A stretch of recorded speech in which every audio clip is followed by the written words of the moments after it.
Generally, you said feminism is neutral. Here's what actually happened. The foundation of all money. I'm really mad that what difference does it make, right? What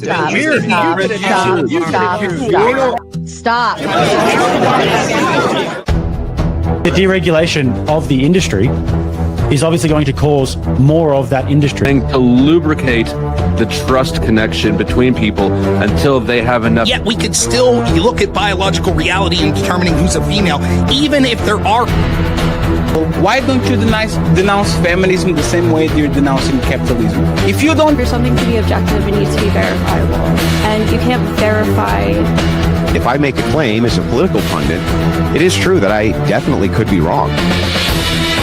Yeah, you're promoting, right? Ideology is the main tenet of politics, right? This is my ideology. So 2015, anyone go back and watch the footage? The first GOP debate. Robert. Oh, that? With a crowbar, you said.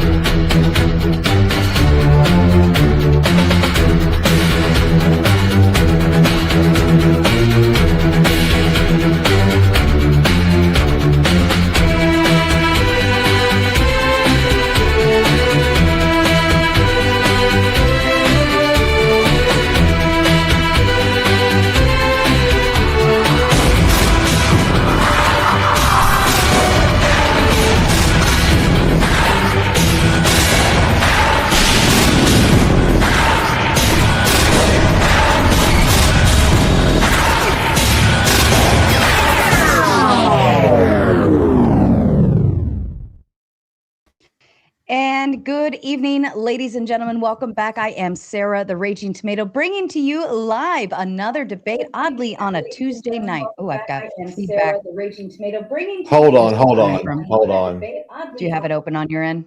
Yeah, it's coming through a separate speaker. That's okay. My bad. No worries. We got you. It happens. We're all alive. All right, but.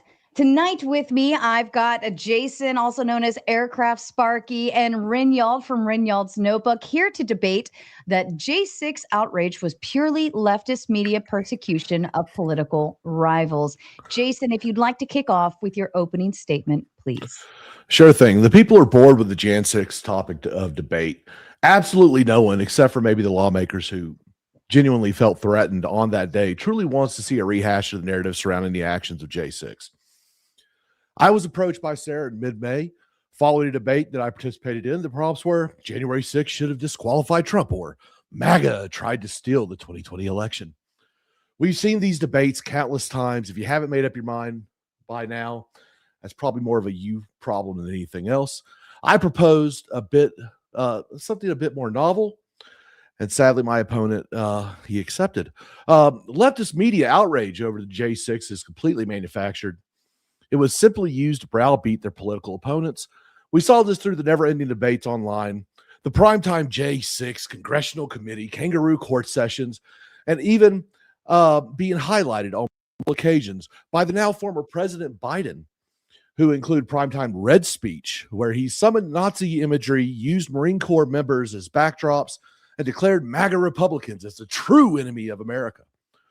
Following the actions of this infamous day, I recall talking to my former co-host on the phone, exclaiming history was made and the backlash would be epic. I firsthand witnessed Capitol Police flashbanging citizens, agitators egging on an already aggrieved crowd, and I asked participants, what was your goals? And I remember quietly laughing to myself as panic began to wash over their face, realizing that the actions of the day would follow them for a while. Little did any of us know to what extent that would be. My argument is simple. Leftists and many left-leaning people believe that the concept of there is no truth but power. This phrase was originally coined by German philosopher Friedrich Nietzsche around 1886. That's estimated. And about a century later was expanded upon by Michel Foucault. It's a French name. In 1980 when it was published in English. Mediasphere flexed its power in many ways. The most secure election in history, combined with not enough voter fraud to have changed the results of the elections, were popular phrases that were pushed. Social media banned anyone who happened to oppose this narrative, Personally, we all know fraud exists in every election. To what extent, we're never going to truly know. And that is for a debate. For this debate, it doesn't even matter. My opponent must convince you, the audience, that he and his fellow compatriots truly do care about the events of J6, while simultaneously acknowledging that he's only posted on such things as X about 3 times throughout the whole history as I could find. He parrots talking points by more successful creators without even adding the slightest bit of original thought process in the process, and so on. January 6, 2021 was a historic day. Was it country ending? Absolutely not. In fact, no more rebellious than the Chaz Chop, Minnesota's George Floyd autonomous zones, or even the direct attack on the White House on May 29th of 2020. All these examples I expect my opponent to wave off is not that serious, and the fact that remains the peaceful transfer of power happened without a hitch. Biden got to bumble, stumble, and fumble his way through his presidency, and my more liberal friends and opponents on the other side of the aisle only cared about the threat to their perceived power. With that, I cede my time. Thank you. I muted myself. Short and sweet, just my favorite kind. Thank you so much, Jason. Rinyald, your opening statement, please. Yeah, I think this prompt is super confusing because it seems almost impossible to defend. Just to be clear, I think the prompts I proposed were more sympathetic to Sparky, but he chose this one, so it is what it is. To say that J6 outrage was purely leftist media persecution of political rivals is difficult to really even understand, because I assume that the core of this is that outrage behind J6 is unreasonable, or it's just an excuse to prosecute or slander one side of the aisle, right? To this, I say, if you're interested in preserving American values, then J6 should not have only outraged you, but it also should have disqualified Trump and put him behind bars. Trump tried to violate the law to steal the election. He tried to weaponize the DOJ to lie to states. He and his campaign spread knowingly untrue claims about election fraud in each election that he's been in.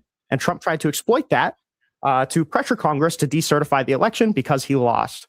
On top of that, all of the people who are either stupid enough or bloodthirsty enough to believe all of these lies fell nicely into their hands in order to help pressure Congress. Who wouldn't be outraged by that? Who isn't outraged by a mob and a criminal racket trying to decertify the state-certified results of the election? I'd go as far to say that the lack of J6 outrage was political from the right, because they knew if they didn't constantly lie about what happened, that people would actually not vote for Donald Trump. To say that this was a media conspiracy or whatever is just underlying the idea that all of these different pieces of J6 narrative that's been repeatedly established over and over and over again are somehow not true, even though, you know, we've never found any evidence of outcome determinative fraud. We've never found any evidence that Donald Trump even believed. We found, contrary evidence that Donald Trump knew that the election wasn't stolen from him. We've seen multiple times demonstrated multiple ways that the Trump administration and all of his cronies knew that what they were doing is illegal. I think any American who has any value for basic democracy should be outraged by that and will be outraged by that. So hopefully we'll litigate that. Perfect. Thank you so much, Rinyald. As a kind reminder to the audience, both gentlemen are streaming to their own channels, so please be sure to head over their way, like, subscribe, share, send them all your money, and do all the things that us here at Mater Nation do.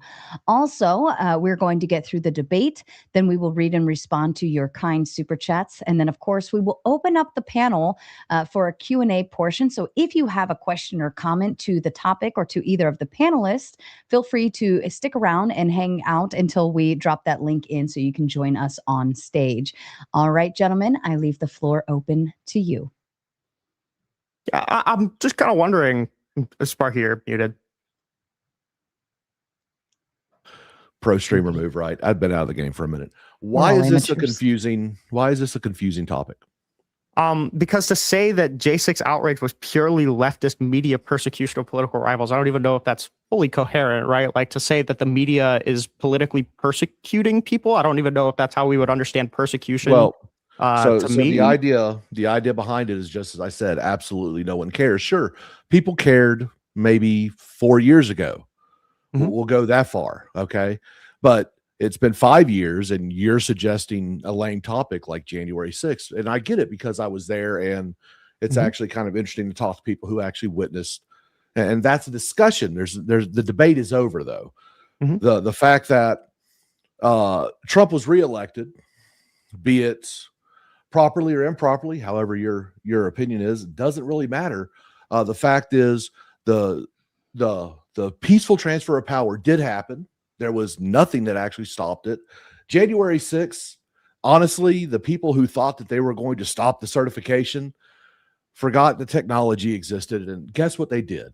They did it all from a Zoom meeting, just like they did most of the 2020 because of the COVID deal. Now, I understand that you're a bit younger than me, and so your knowledge on the situation at that time may not be all that complete, and there's nothing wrong with that. Mm-hmm. But the actual topics of debate for January 6th, I put forward, no one cares anymore. You putting forward these kind of lame things is boring. So let's do something a little bit more nuanced is basically the suggestion. I mean, I don't believe you care. I don't believe you care about January 6th. Mm-hmm. I've looked through your social media. I've scrubbed it and tried to find it. And really all you try to do is you try to dunk on the MAGA chuds or whatever.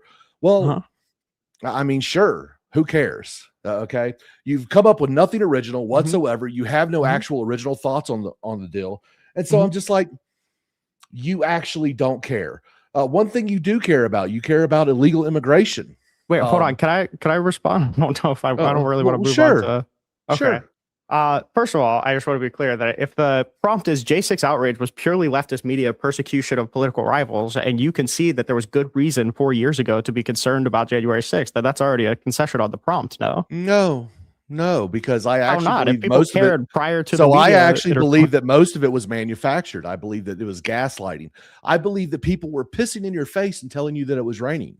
Okay, well, the word purely implies that there was no genuine outrage, right? I don't believe there is any genuine outrage except for the politicians who felt threatened because their power. 4 years ago, threatened. people were outraged, right? I said that I would see a little bit more reason in it. It doesn't mean that I actually believe it. I believe most of it is gaslighting. So do you think that when, the president has a lawyer and that lawyer is telling him to break the law to decertify the results of the election, do you think that gives cause for outrage? I mean, sure, there can be. Is that what happened? Yes. No. Okay. Have you ever read the Eastman memo?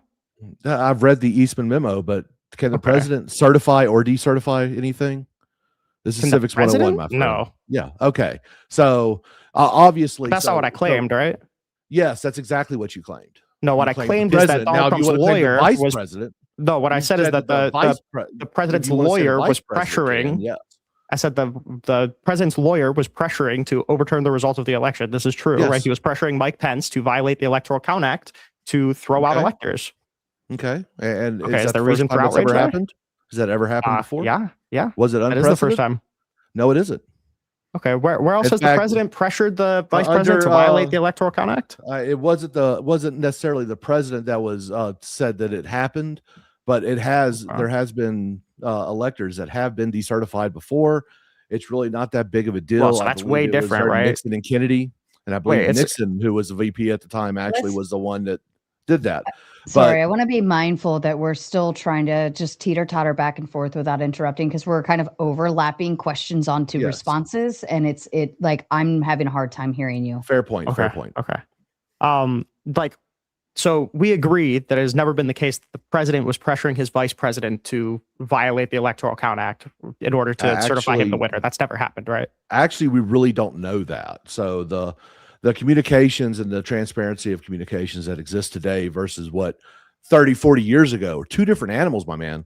So no, I can't actually say that we do know that. We do know that there have been electors that were decertified. And they actually waited. That was done through Nixon, the JFK Nixon deal. This wasn't unprecedented. It was a novel legal theory, something I don't really buy into, but hey, whatever. I don't care.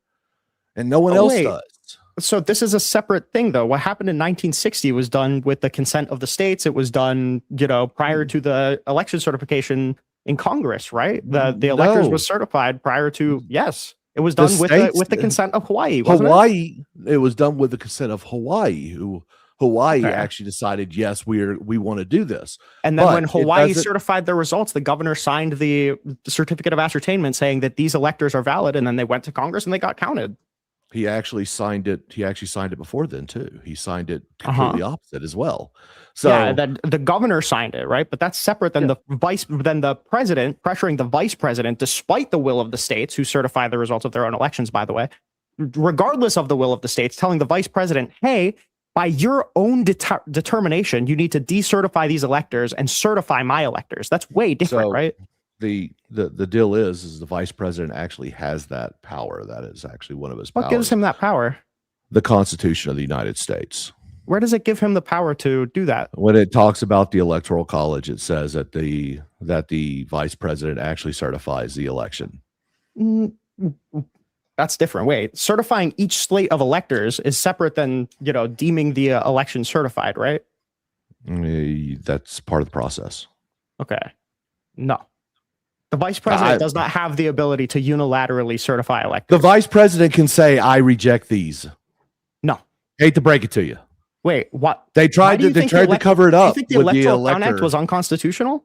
No. Okay, how can the Electoral Count Act be passed and say that Congress's job is to determine the validity of electors if it's the vice president's duty?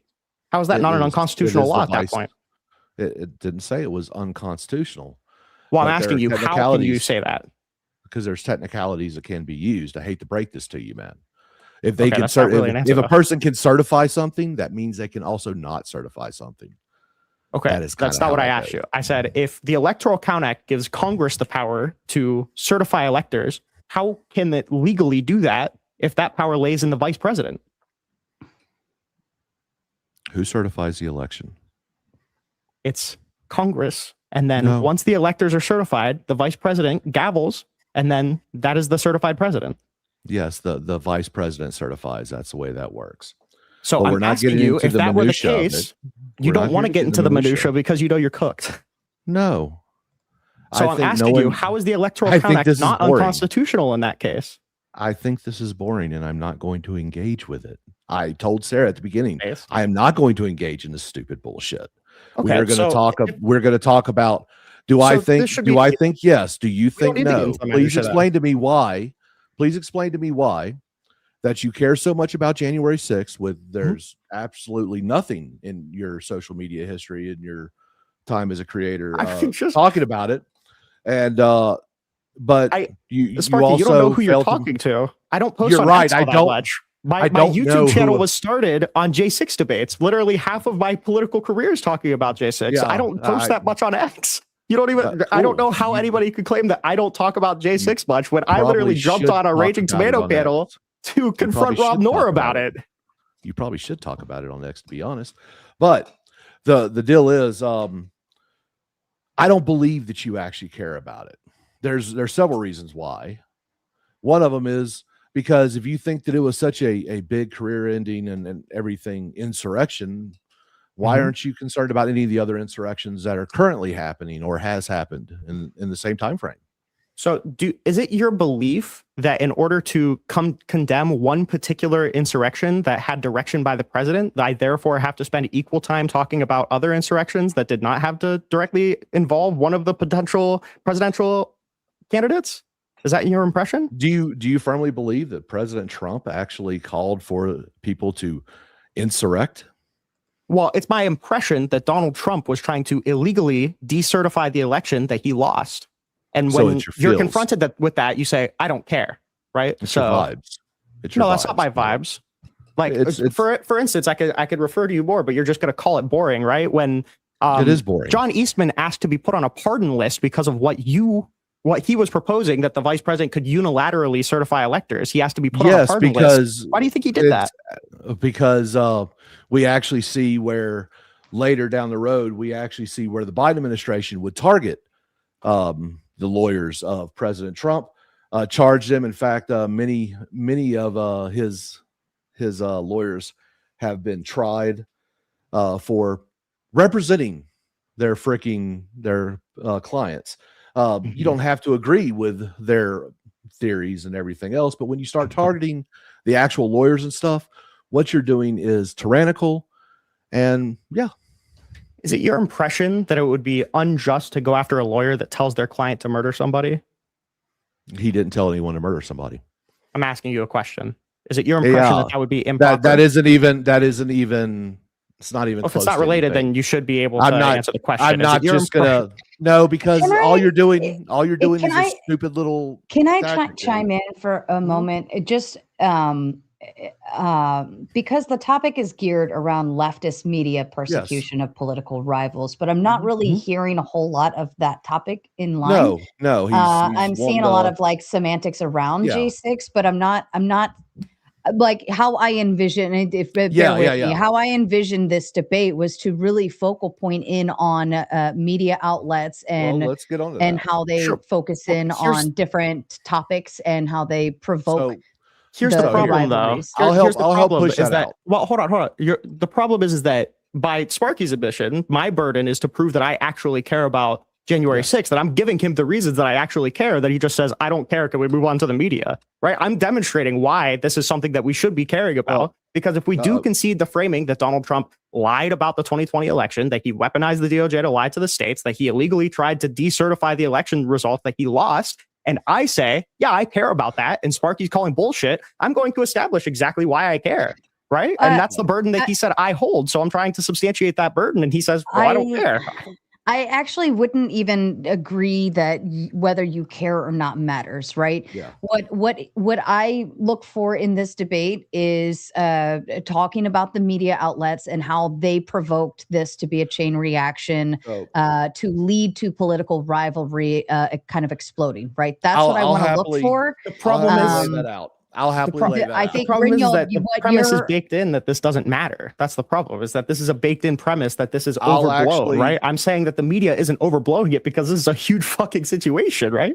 I don't think it's overblowing. It says leftist media persecution of political rivals. So the outrage would be explosive based on whatever the media kind of pushes out, right? So I think what I would think would be your burden would be to prove that J6 was more than just media explosion, correct?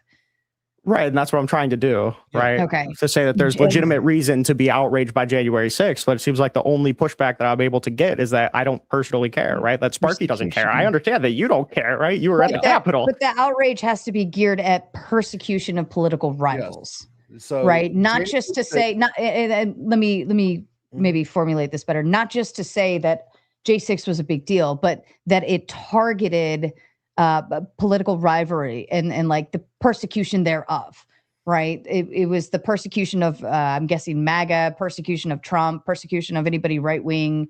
And that's what it was targeting, was that political rivalry during that election cycle. How do I substantiate that it wasn't political prosecution without substantiating that anybody should be outraged by this, right? I feel like the only way that you would argue that this was not, political prosecution or persecution of political opponents is to say that, well, this isn't just a left-right diagram problem. This is a problem. The whole problem with January 6th is how bad it is, right? I would need to substantiate that it's not just, media persecution of political opponents. Everybody should be outraged by this. What was the direct attack? And that was Sparky's impression of the prompt as well. You're not even on the affirmative though, Rinyald. So Jason bears the burden. You just have the ability, like your burden would be just to poke holes in whatever he claims enough to kind of knock him off of the affirmative. Does that make sense? So if his claim is that it is just made up by the media in order to persecute the political opponents, and I say, well, this isn't outrage, manufactured by the media in order to persecute political opponents. This is just outrage because something outrageous happened. Okay, right? So doesn't that poke a hole in his argument? And I'll push. I'll go ahead and push this out. Was January 6th, in your opinion, an unpatriotic event? Of course, yes. So given the history of the United States, how it was founded and everything else, do you still want to hold that position? I think insurrection is not necessarily unpatriotic. I'm saying that January 6th itself was unpatriotic. See, honestly, I think there's nothing more American than actually pushing up against your government and saying, no, I don't agree with this.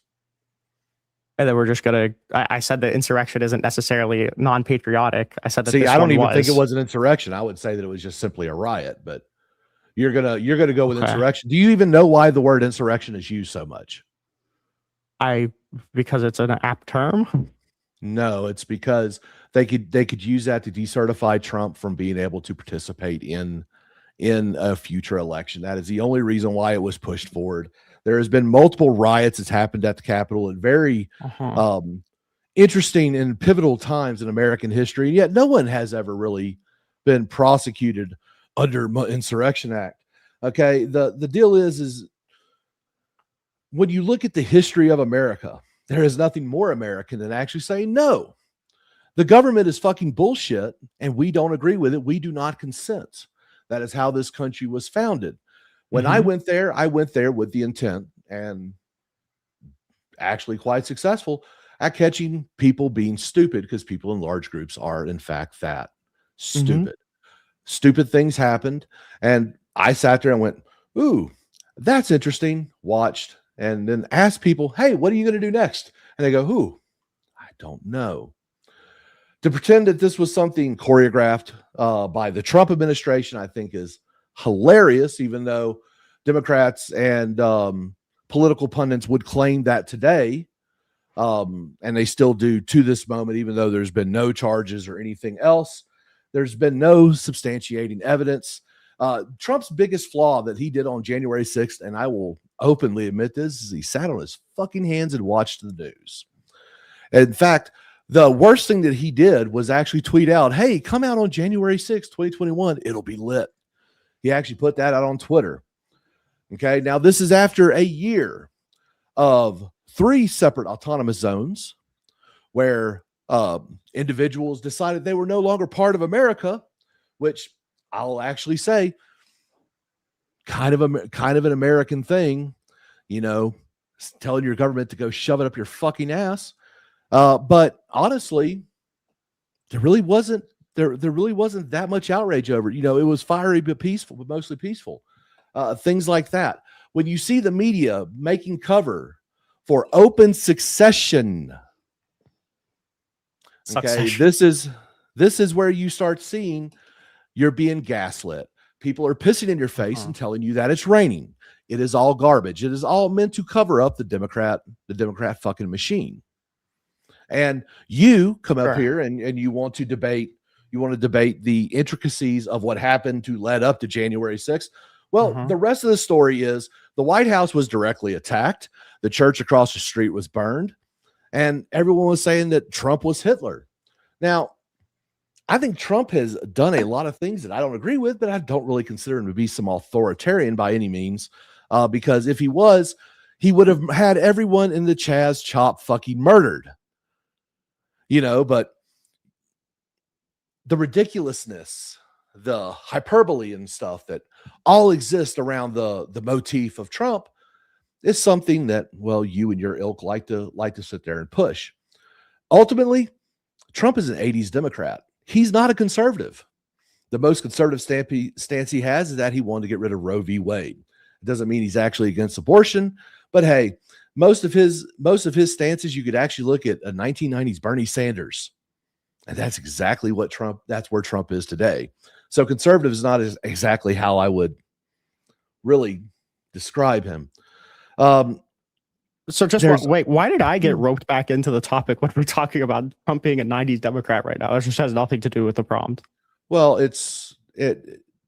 I'm just sitting there throwing out a little bit of context, things that you may not understand. I'm just trying to give you context. Do you understand how silly it is to say that, what my opponent wants to do is go into the intricacies of what happened on J6 to explain why people were mad at it? Do you understand? This isn't a January 6th debate. This is not a January 6th debate. Well, it literally is. The point is, if January 6th outrage was purely political persecution of political rivals, it is all. Don't you think you need to get into the nuance of why people were upset about January 6th? The only people that are talking the shit that you're going to sit there and try to push forward are people like Destiny, Sparky, and a few people on CNN. Asher, don't you think that I would need to get into the nuances of why people were upset about January 6th in order to tell whether or not the outrage was justified? I mean, if you want to go down that route. Okay. Can I actually go down the route, or are we just going to talk about how Donald Trump is an 80s Democrat? Well, you forget that's just one sentence out of everything I've said so far. Because very little of it was related, right? I've already addressed. You said, why did the media blow up about January 6th and not Chaz? What led up to January 6th, I said because one of the people involved in January 6th what led up to January 6th? Candidate. What led up? What happened for almost an entire fucking summer? The summer of love, as they like to say. What hell happened? We saw people rioting, destroying federal property, the federal courthouse in I think Oregon, in Portland. Are you just not going to listen to my responses? I'm telling you, these are the things that led up to January. Yeah, and what I said after a whole year of January 6th, nothing happened. The reason that January 6th outrage was particular was because Donald Trump was involved, and he was running for president. Oh, Donald Trump was involved. Oh my goodness. Yeah. That's why people were outraged, because there was an election coming up, and one of the people running for office tried to overthrow the results of the election illegally. Right? That's very valid grounds to be outraged. No. Okay. Did he? Did this happen before the election? Yeah, he failed. So he tried to, right? Do you disagree that he tried to? Yes, I do disagree that he tried to. Okay. I absolutely disagree that he tried to, because just because a lawyer comes up with some novel approach doesn't mean that he was actually part of it. He was advised of it. He may have went, sure, whatever. But at the end of the day, I don't know that he lied. I don't care if he believes or doesn't believe. The fact is, Donald Trump didn't do a fucking thing on January 6th. That is actually his biggest fucking fault of that day, is he did nothing. I don't even know how I'm going to argue this when every time I try and bring up a reason why I'd be outraged, Sparky just goes, well, I don't care if he do or didn't know. I don't care if he was violating the law. Okay, we do, right? It's reason to be outraged. If we say that Donald Trump, if Donald Trump and his administration was urging the vice president to consider one more relatively minor violation of the ECA, right? Okay. That's a violation of the law. That's an open concession of a violation of the law. So you have issues with breaking laws. I have issues with the vice president being pressured by the president to throw out the election results illegally. Okay. Do you have a problem with that, Sparky? No. Okay. Why? Because it's part of the process. It's part of the process to violate the law to throw out electors? It's not violating the law to throw out electors. Okay. If you think that they're not certified properly, you can throw them out. There's an actual process for it. John Eastman said, quote, I implore you to consider one more relatively minor violation of the ECA. What do you think he meant by that? I don't know. I haven't read the Eastman memo in years. I don't really. Okay. When you say minor violation of a law, do you think that implies breaking the law? Sure. Okay. So Donald Trump's lawyer was advising the vice president to break the law, correct? Okay. Okay. So my character, no? Was he, who was the letter to? Who was the memo to? It was this is the implore you one more violation. That was an email from John Eastman to Greg Jacob. Okay. Greg Jacob is Mike Pence's legal counsel. He's throwing out a novel legal theory, right? Is it a novel legal theory to violate the Electoral Count Act? Actually, there's Pisco could even argue about how it probably wouldn't be a violation. He could find some way to do it. That's nobody argues this. Nobody argues it. John Eastman says that it's a violation. You're arguing something that the Trump administration doesn't even argue. I'm actually not arguing. I'm saying I don't know. I'm not a lawyer, but I know even though he said you can actually justify evidence here. He said I implore you to break the law. Okay. I implore all people to do all kinds of things. But if you implore somebody to murder somebody, and I say you just pressured that person to murder somebody, you wouldn't say it's not the same, right? If he says I implore you to violate the law, and I say that guy just implored him to violate the law, and you're saying, well, I don't know, right? It's fairly obvious that is what he's saying. Your destiny talking point doesn't matter, okay? Because it's really a non sequitur. Sparky, I don't know if you think it satisfies your burden to just say I don't care to everything I say. Hear me out. If you cross the street at a crosswalk or at a non-crosswalk area, are you breaking a law? If you're not crossing at a crosswalk. Yeah. Yeah, it's called jaywalking, right? Now, is that a big violation of the law? Nope. Now, I'm not saying that violating going a little and slightly violating the ECA, which that could be his interpretation. But I think it'd be more closely to a misdemeanor than it would be a capital felony. See, wait, so this is just in relation to the framing, right? So when I say that Donald Trump and his administration was pressuring the vice president to violate the law to throw out the election results, do you disagree with anything I just said there, Sparky? No. Okay. Do you think it's right? Do you think people are righteous? You know, they have the right to be outraged by that? I mean, sure. Okay. Honestly, most people don't know or even care about the ECA. Okay. If I say I'm outraged by that, if I say I'm outraged by that, I don't think you're outraged. I don't think you're outraged at all about it. Okay. And the reason why do you think that's justifiable for me to be outraged by it? Sure, you could feel that you're justified, but I don't believe you're justified.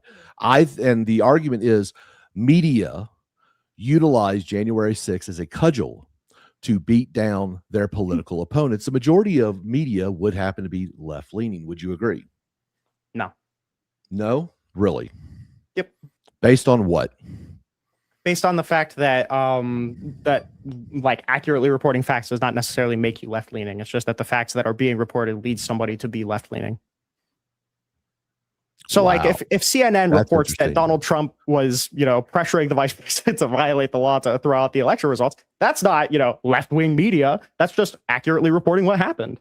A fiery but mostly peaceful riot broke out today where 3 people were killed. Nobody ever said 4 structures were burned to the ground. Yes, it was yes. A mostly peaceful thing. Mostly peaceful thing comes from the conglomeration of all of the fiery, the conglomeration of the protests. So if there's 90 protests and one of them has January violence, 6th, then it's mostly peaceful. January 6th was a raucous but mostly peaceful demonstration at the U.S. Capitol. I could even maybe agree with that. Yeah, sure. That doesn't change anything that I'm talking about. Yeah, so it doesn't change any of the outrage that I have. But the framing of it is really what we're talking about. Okay, the media's framing of things is really what's important. Okay, because how many people do you know that actually been to January 6th? That was actually there for January 6th? Know about 2 people. You know about 2 people. Okay, where were they? Were they actually at the Capitol building? Were they at the mall? Where were they? I know one person that was in Washington in a distant way. I've talked to somebody who got prosecuted. Okay. Now the person that was prosecuted, did that person enter the Capitol? Yeah. Okay. Now, what was that person prosecuted for? Was it for simple trespassing? Was it delay of government delaying government tear gassing proceedings? police officers? He actually tear gas police officers. Wow. See, that dude's dumb. But okay. So how long was he in prison? Till he got pardoned. And how long was he in solitary confinement before he actually got to go to court? I don't know. You didn't ask that question? Nope. Because the biggest reports that were coming out was that people were held in solitary confinement for sometimes up to over a year before they got their court date. Okay. See, I'm telling you things you don't. I don't know what you think this is substantiating. No. So the deal is the media would frame everything as, and I saw it in real time. Okay. The media who was not there, the only actual national media that we saw a local Fox News in the mall area. I think we saw one CNN crew over by where Trump gave his speech, and at the Capitol where everything actually happened, none, absolutely none. In fact, all the footage was basically sold to the local news organizations from people like myself and other independent creators that were there. The things that they were reporting on was basically narratives. There was a few truths. In fact, what was it? The QAnon shaman, that weirdo. He was actually physically let into the Capitol, and then was escorted by Capitol Police around, and people acted like he violated the sanctity of the Vatican as he walked into the Senate floor, said a prayer, and left. The framing of how everything was pushed forward was false. There was violence that happened there. There was violence that happened. What's the narrative that you disagree with? That it was an insurrection to begin with. Okay, why do you disagree? I don't believe it was an insurrection. How do you define insurrection? So an insurrection is a riot. It basically, insurrection and riot can be kind of interchangeable, where the difference is trying to overthrow the government. Now, anyone at that time, and even today, if you think that you're going to overthrow the government by occupying a building, you're fucking stupid. You're mentally retarded. You're inbred. Your parents are more than likely siblings. It's a ridiculous notion.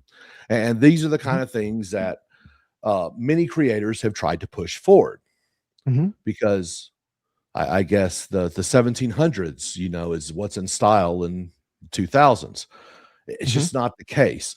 As I said, they delayed the vote counting, and it finished up, I believe, at 8 p.m. that time at night. And it was done over Zoom.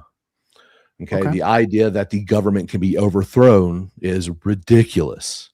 Do you think that I would? It's nonsensical. Do you think that I would have to substantiate that the people there thought that they were trying to disrupt the certification, or do you think that I would have to substantiate that they actually had a decent shot at doing it in order to? I'll actually tell you that there was many people who said that they wanted to disrupt the certification. There's absolutely, I don't think slowing a governmental procedure is overthrowing it. Far from it. What about going outside, using violence to pressure Congress to, indefinitely pause the certification of the election? I don't think anyone suggested that. I don't think anyone suggested Nobody at all suggested that. That? Definitely paused. No. I don't remember anyone making announcements like that or anything. In fact, it was announced out there that, hey, the voting has been paused. And there was some people that cheered. There was other people that went, ooh, don't know how I feel about that. When Donald Trump said on the ellipse that we have come to demand Congress do the right thing and only count the electors who have been lawfully slated, what do you think that was communicating to the crowd? What do you think he was telling them to do? Have you've never been to a big government thing like that, have you? No, I'm just asking. What do you think that he was communicating to the crowd there? So the idea that people actually could go on Twitter around the Capitol was ridiculous. All the cell phones were jammed. No, this was at the ellipse speech beforehand. Yeah. Okay. Most of the people who was at the Capitol didn't actually see the speech at the ellipse. They listened to it on the radio at best. But there was no watching it on cell phones or anything like that because everything was jammed. So most people didn't hear that. What I'm asking is that when Donald Trump said that, what do you think he meant? What do you think he was communicating to that group of people? He was communicating to Congress only certify the votes that are certified and lawfully slated, right? Yeah. And the way that's perceived by the January 6th crowd, right, is to put a pause on certification in order for a full forensic audit to undergo, right? That's kind of the talking point of the J6ers. Yeah, some people did say that, yes. Okay. So that is an indefinite pause on the certification of the electorate, right? It's not an indefinite. No, there's actual time frames that has to be met. Well, the time frame that had to be met was January 6th, that they were trying to delay that time frame, right? By violating the Electoral Count Act. Okay. I still don't see. I'm talking about how everything was framed, and you're talking about the minutia of how things work. How things are framed is what's important. Correct, because the minutia is what substantiates the framing, right? Well, so the framing by the media. Did you ever watch any of how things were framed on that day or anything? Did you watch any of the local reporting? Cool. What was your impression of it? None of the local reporting. I only saw the Like the ongoing live streams that were going on of like the live footage of the Capitol. Yeah. Once they actually turned off the cell phone jammers, it was interesting the amount of information I got. One of the guys who I was there with, Stephen Ignoramus, he actually started. He was what was the name of that? You could live stream to it and put it on Twitter at the time. I can't remember what Periscope. Yeah, he was on Periscope and got to see some of the stuff from inside the Capitol. And I'm like, oh, he's going to hate life, and he did hate life after that. But he pled out because all he did was enter the Capitol. He didn't actually like cause any damage or anything. But it was interesting. So looking at the national media, talking about your Fox, your CNN and stuff like that. Fox would sit there and say a riot happened at the Capitol. CNN immediately said it was an insurrection. Over at DC, the local NBC affiliate, if I remember right, said that a riot happened at the Capitol and that National Guard was being called in, and this was around 5 p.m. When that was happening. I actually watched one of the Capitol Police SWAT teams, and I think it was one of the museum teams. It wasn't like the Capitol, State Capitol Police or whatever. Wasn't the Congressional Police. It was one of the National Park Service police groups. They actually came in and was pushing out some of the remaining people that was in the Capitol. But they didn't even call it an insurrection.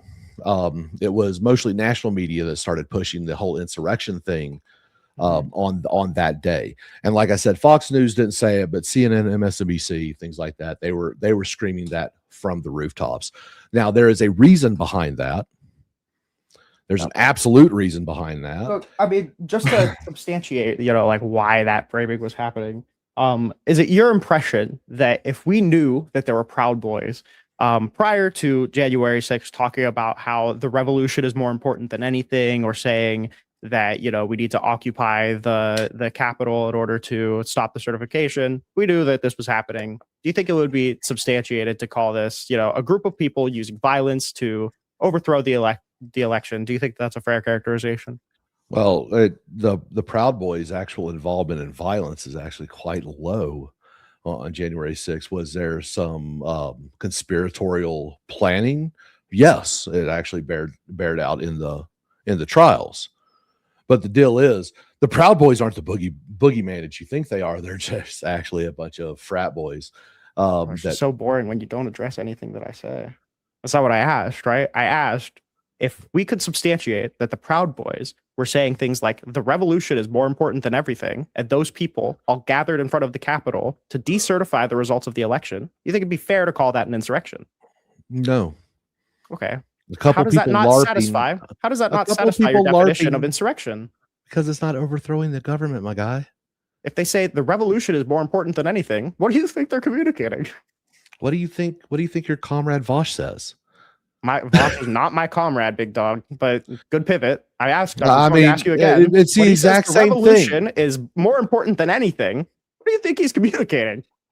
The same thing that Hassan Piker, the same thing that Vosh. It probably is the same thing that Hassan Piker is. Socialist says they're LARPers, man. I would agree. When it comes down to it, and if a group of socialists who said the revolution is more important than anything tried to break into Congress and decertify the election of the presidency, I would call it an insurrection. I feel like that would fit the definition of insurrection. We've actually had that happen in the history of America. That has happened at least twice with the Black Panther Party by themselves.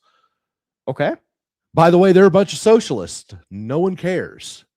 Okay, they didn't call them an insurrection, and they actually did it with guns. Why this is different, right? The only difference is the certification of the national vote for the electoral and college. The involvement of a potential candidate for president, right? Doesn't matter. That's really inconsequential at the end of it. At the end of it all, it is what we were talking about. What you should be talking about is the framing. What we should be talking about is how media responded. What we should be talking But about you're not interested in delving into why this framing is the case, right? You're saying that this framing is bad. And then when I push you on why you think the framing is bad, you said, I don't care. Let's move on, right? How am I going to get into the nuances of how this is framed if I can't talk about the nuances of what happened on that day? No, you're not talking about the nuances. You're trying to prosecute something that is inconsequential. That's why I'm not engaging with it. Okay. We're talking about media framing. Okay. We're talking about how people like you frame things, people like me frame things. Okay. And wait, are we talking about the media or how I frame things? Well, you are part of the media. I hate to break it to you, pal. Oh, okay. You know, Sarah is part of the media. Anyone who actually publishes any type of information is putting out some form of media.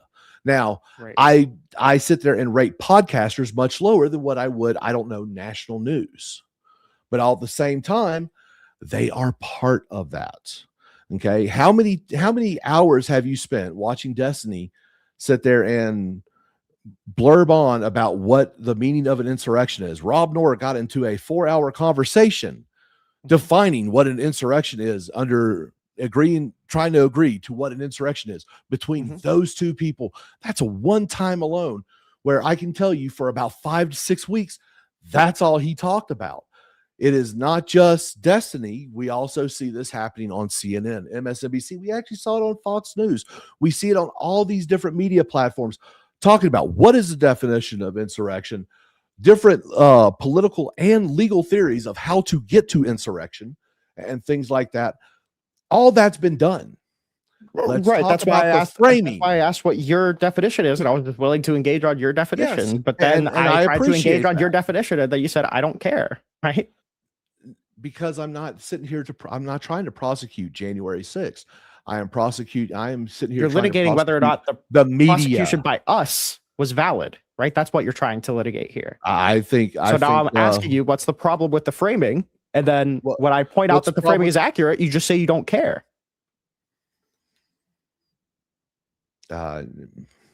Maybe I've spent too much time out in the sun.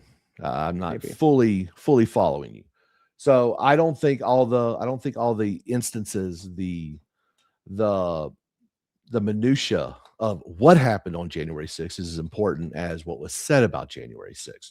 It turns out a lot of things that were brought forward, especially on like the congressional committee for January 6th, a lot of the shit was just fucking bullshit and lies.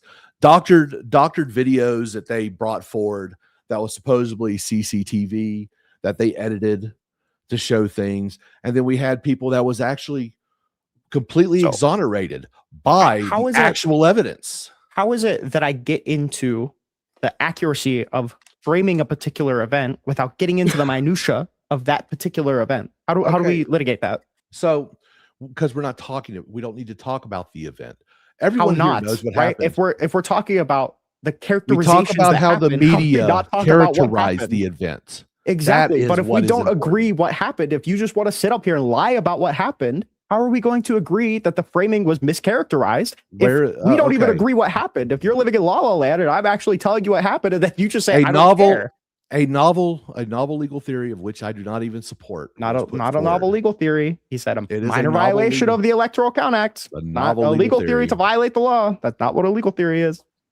Okay. You'll actually see there's lawyers that will debate that. I've watched. Yeah, luckily not the ones around Donald Trump. They all acknowledged that it was illegal. A novel legal theory was put forward, and Trump tried. He shot his shot and missed. Okay. Yeah, the shot that he tried to shoot was to unilaterally decertify the election. Right, put the results of the election solely in the vice president's hands. And you're saying that that is where it belongs. That's just ridiculous. Why would we even hold elections? I'm saying the vice president certifies the elections. It's constitutional, my man. So he could unilaterally refuse to certify the election. Yes. It's your impression that the states can hold elections, certify their electors, transmit them to Congress, and the vice president can just say, no, I'm not going to count those. I'm going to stay in office. The vice president, no, it's not about I stay in office. The vice president can say, we get these, we do not recognize them, try again. Okay, and then when they try again, can he decertify those as well? I don't see any limit counter. Okay, so theoretically, the state can hold 1 million elections, right? And every time it gets up to the vice president, he says, I'm not going to certify this result. How does Sadly, that it just can instantiate happen. him in office forever? It actually can happen that way, but the deal is we don't do that because we actually respect. It is fucking retarded. It's but not how it works. That is how right? our system. That is how our system system acknowledges works. that that's not how it works. The guardrails that were put forward in this held. It doesn't matter. What matters is the framing. I mean, it should be telling of like your understanding of what happened on January 6th if you believe that the vice president genuinely can just forever decertify the election and stay in office for forever, right? This should say how serious the Republican framing of January 6th is. It's just it's laughable. And the reason that you don't want to get into the minutia is because you know that your framing is fucking retarded. But if I get into any of the details, it's going to be exposed. It's fucking boring. We want to talk about the media. No, it's that you don't want to talk about it. You conveniently don't want to talk about it. I don't want to. I told Sarah at the beginning of this, I'm not going to do another stupid, boring January 6th debate. They're dull. All I want to do is talk about the framing. I want to talk about and that's what's more important. Listen, because honestly, the truth behind January 6th is pretty simple. A lot of people did some stupid things, which paused the election certification for a couple of hours. And then a big manhunt happened all over the nation and people's lives got ruined over walking into their own house. And that is what Congress is. Wait, why are we allowed to get into this minutia? But then when I get into, any cross-examination of your minutia, it doesn't work. Let me just say this admittedly, like I'm losing foundation of this prompt and topic. And forgive me, it's like I'm trying to stay clung to between the prompt and where each of you are going, and I'm just not seeing it connecting together. Between both variations, right? And I don't think it's necessarily that either of you are doing anything wrong. I think it's just it's not tying together appropriately to really speak to the prompt. Does that make sense? I don't think it's anybody's fault. I agree. Well, I think. Oh no, I think it is a little bit. I think it is a little bit of fall, right? Because at the beginning of this debate, Sparky said that my burden is to substantiate that people actually care about January 6th, right? That was the burden that he laid out in his opening statement, and I try to do that, and somehow I can't do that without getting into the minutia of like what actually happened on that day, right? It'd be like saying defend the phrase BLM without talking about any of the riots. It's like, well, how the fuck do I do that? And I would actually disagree that would even be your burden. I think your burden would just be to show that you could either say leftist media does this all the time, so it's not even just a direct target on J6. Like this is a common approach, but both left, right, everyone does it. Or you could say that it wasn't even like political rivalry. It was like simply report. I don't know. You could go a couple different directions. Your burden is just to basically turn his burden, like just to turn my claim into put holes to in mush. Really. Like you don't even have an affirmative being on the negative, Rinyald. Yeah. Yours is just to shit all over his. But one of his premises, right, is that the outrage was created by leftist media. But if I say that an outrageous event happened and that's why people were outraged and it wasn't the media coverage, it's what happened, right? How is that not poking a hole in his argument? Well, I mean, you could say that, and I could actually say, yes, that can poke a hole. My argument would actually be most people don't understand the electoral process and don't really care. All they care about is if their team wins or not. Okay. So is it your impression that people do not care if the president tried to pressure the vice president to stall the election of the certification of the election? It's your impression you don't care about. Nobody cares about that. I would actually say the majority, not the majority, but a plurality of the people do not care as he was reelected post January 6th. Okay. Is it your impression that didn't you say earlier in the debate that the majority of the American people don't even know what happened? Majority of people don't really actually know what happened. All they know. Okay, so how would you determine that nobody cares if they don't know what happened? So the minutia of it is what I mean is when I say they don't know. They know that January 6th happened.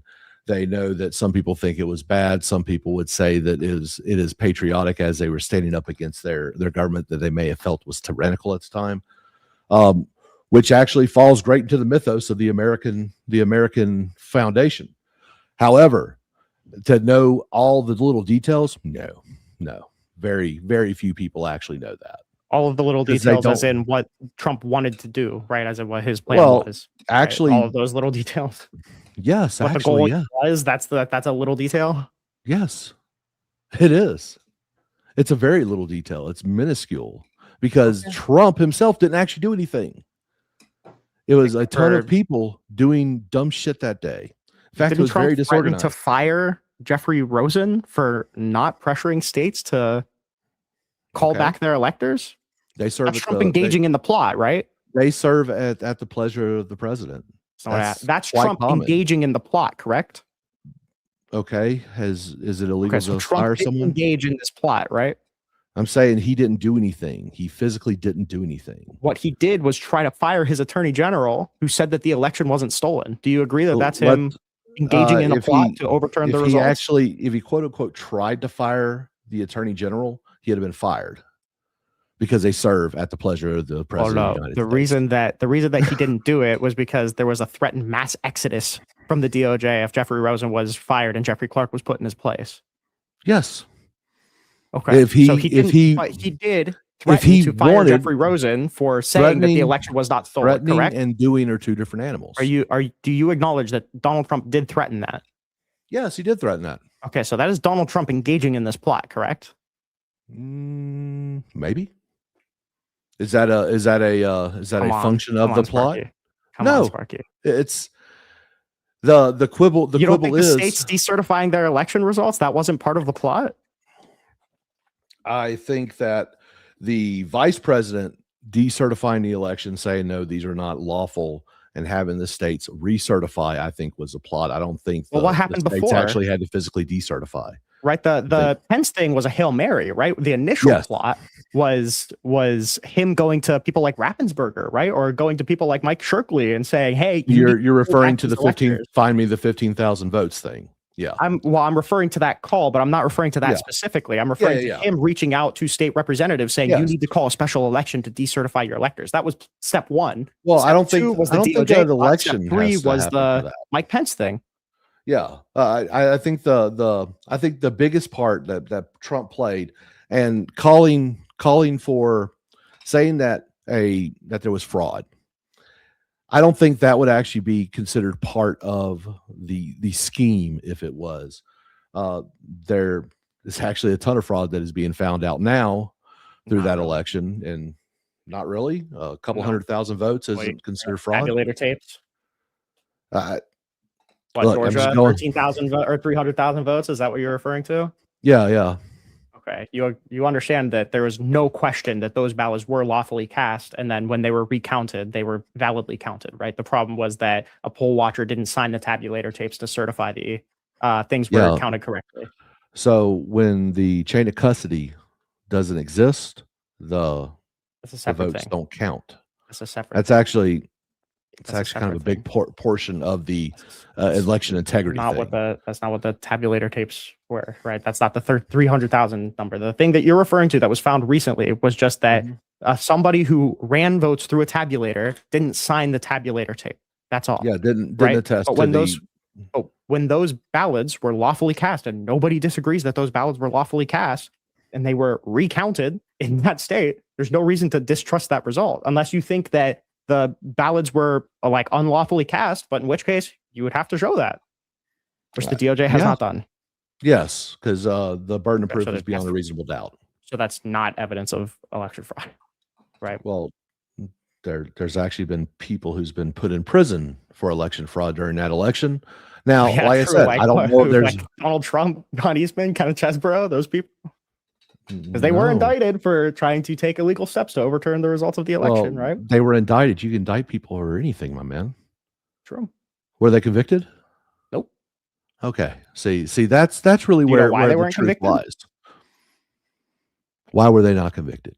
Because Donald Trump said he was going to fire Jack Smith as soon as he was elected. Sounds like they should have convicted him quicker, huh? Yeah, I agree. Okay. See, it's that doesn't really speak to his innocence, though, right? Doesn't really speak to his guilt either. No, the evidence in the indictment and the final report and the J6 committee speak to his guilt. No, right? The statements of his own lawyers speak to his Do you guilt, believe- saying, I do you implore you to believe- consider a minor violation of this law. That speaks to his guilt. Right? Do you believe that indictment alone is guilt? Nope. What has to happen in order for guilt to actually be ascertained?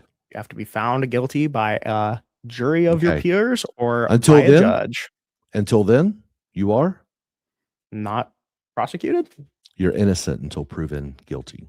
Yeah, in the eyes of the law, right? But then if I see somebody and he has a bloody knife and somebody's falling down with a giant stab wound in their chest, right? I can say that person probably murdered them, even though they haven't been found guilty by a court of law, right? Is that even a reasonable analog? I'm saying that all of the evidence can be in front of your face, and you can look at the evidence and make a determination as to if somebody did this without them going through the courts, right? Jury nullification can also be a thing, but the reality is you are actually trying to make analogs that are not comparable. I just explained why I made that comparison. Yeah, you're like, oh, this person was stabbed, blah blah blah. It's no, the evidence That was itself the has to analogy. be. Yes, your analogy is not analogous. Why did I Okay. say that I was invoking that analogy, Sparky? Are you even listening? I stopped listening. What The he's moment- saying Exactly. is Okay, like thank you. basically if he watched it happen like Yeah. on its nose, No. he could say I can pretty much say this happened. Yes, but the deal is no one actually. It's not analogous. There's no one witness that says yes, I saw all this, I witnessed all this, and this happened. Okay, nothing like that is. It's actually more of a conspiracy. That's why they tried going with the It's a whole criminal conspiracy, yes. Wasn't it the RICO? Wasn't it RICO that they tried doing? Yep, in Georgia. Yeah. There's all these little moving parts and stuff that there was plausible deniability for a lot of it. And so Not really there- for John you don't- Eastman, though, but we can't really get into Well, that minutia, right? It's too boring. the John Eastman thing, dude, I contend that it is a novel legal theory, not one that I even support. The fact that you want to go after the lawyer. Now, if the lawyer actually broke a law, if you can prove that beyond a shadow of a doubt, prosecute the shit out of him. But the reality is, Well, we can't now because Trump pardoned him, right? I wonder why. Maybe it's because he was asked to be put on a pardon list while they were trying to openly violate the law to overturn the results. It couldn't be that. I couldn't do that. so should the president not be allowed to pardon? I'm actually probably in favor of removing pardon power, but right now he has the constitutional authority. Yeah. And so that's really where that stands. Do I agree with all the pardons? Absolutely not. I think that the people who actually physically assaulted the police on that day, and you have damning proof, I believe that they shouldn't have been pardoned. I believe the people who were wrongfully prosecuted, the people that were overly prosecuted, I think those people deserve the pardons. But like, I don't see the pardons as a bad thing, because that is an explicit power, enumerated power in the Constitution of the president. Trump pardoned every pedophile. Would you think that is a bad thing? Did he pardon every pedophile? Nope, it's an analogy. I'm Okay. asking you. If you did that, do you think that would be a bad thing? Probably. Ooh, okay. So the president could exercise their official powers in a bad way. Right? I can Would you agree on disagree. that? I can disagree with how any politician uses their powers. Okay. I mean, there's nothing wrong with disagreeing. However, that doesn't mean that I would absolutely want to call for the annulment of those powers. Yeah, I agree that that's not necessarily the case. But if I'm saying that Donald Trump, his pardon to all of his cronies and all of the J6ers, those were bad, and you say, well, he Do has the you power to think- do it. do Well, you that doesn't think that- necessarily engage on whether or not it was good or Do you bad. think right? it was unwarranted? Do you think it was unwarranted? Yeah, How? do you think it's unwarranted to issue those pardons? Yeah. Was it unwarranted for Biden to issue blanket pardons To who? to his son, to the January 6th committee, to his son? Jury's out. To the January 6th committee? Absolutely not. I think those were completely valid pardons. Why? Because Donald Trump has already shown his willingness to weaponize the Department of Justice. Well, wait, unlike did any other Biden do the president. same thing? No, he didn't. The fuck he didn't. His DOJ scoured the fucking country for MAGA grandmas who walked in the freaking velvet ropes in the center violated of the Capitol Rotunda. Violated the law, right? Who were convicted, right? Where's the direction of Biden to go after particular people? His DOJ went after all. Well, where's the direction from Biden, right? I believe there was actual, if I remember right, and my memory's a little fuzzy on this, but I believe that it was actually through who was his AG?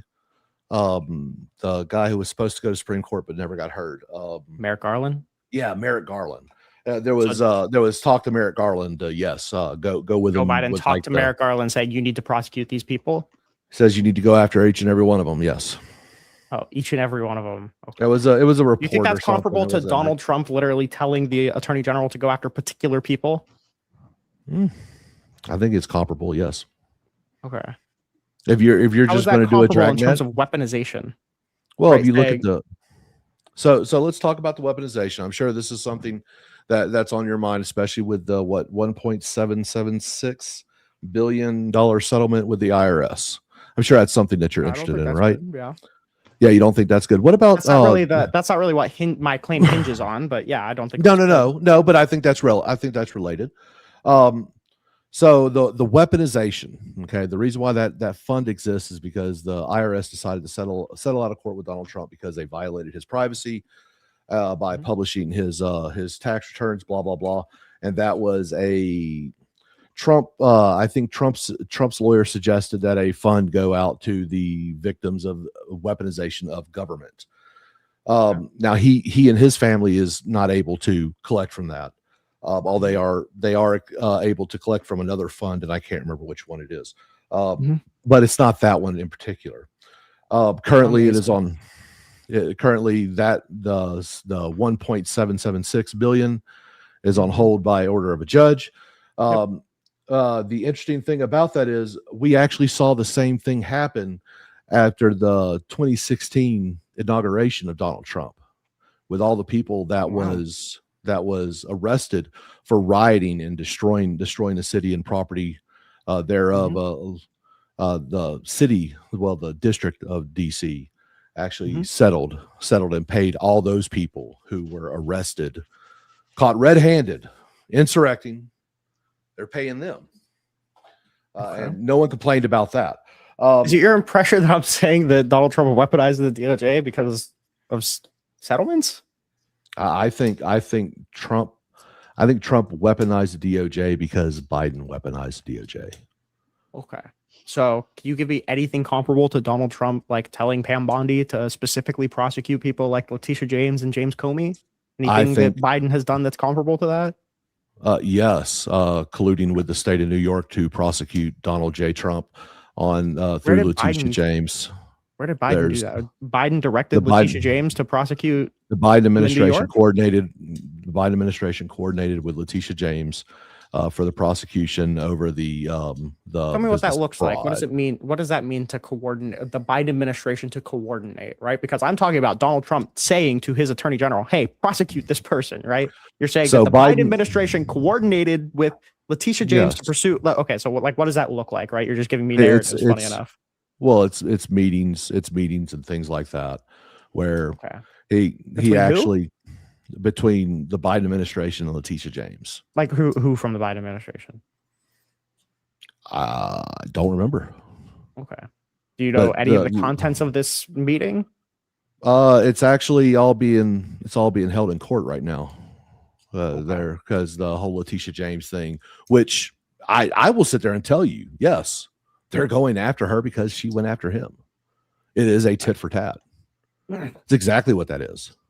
So we understand that you have not even come close. I asked for something comparable to Donald Trump going to his attorney general and saying, prosecute these people particularly. You have not going to be. So Biden put a said somebody from the Biden administration communicated with Letitia James, and I don't know what they talked about. So the Letitia James thing, Letitia James actually coordinated with the Biden administration, who I don't really know all the details. You could just claim that. Okay. It's just a narrative. No, it isn't a narrative. It's actually evidence in a court. in a court case. Well, no, you haven't presented any evidence. So no, you I'm not presenting any saying, evidence. I think there was collusion, but I don't know who did it, and I don't know what they talked about, right? That's not evidence, right? You would have to actually substantiate it with anything, but right now you're just giving me a narrative. Okay.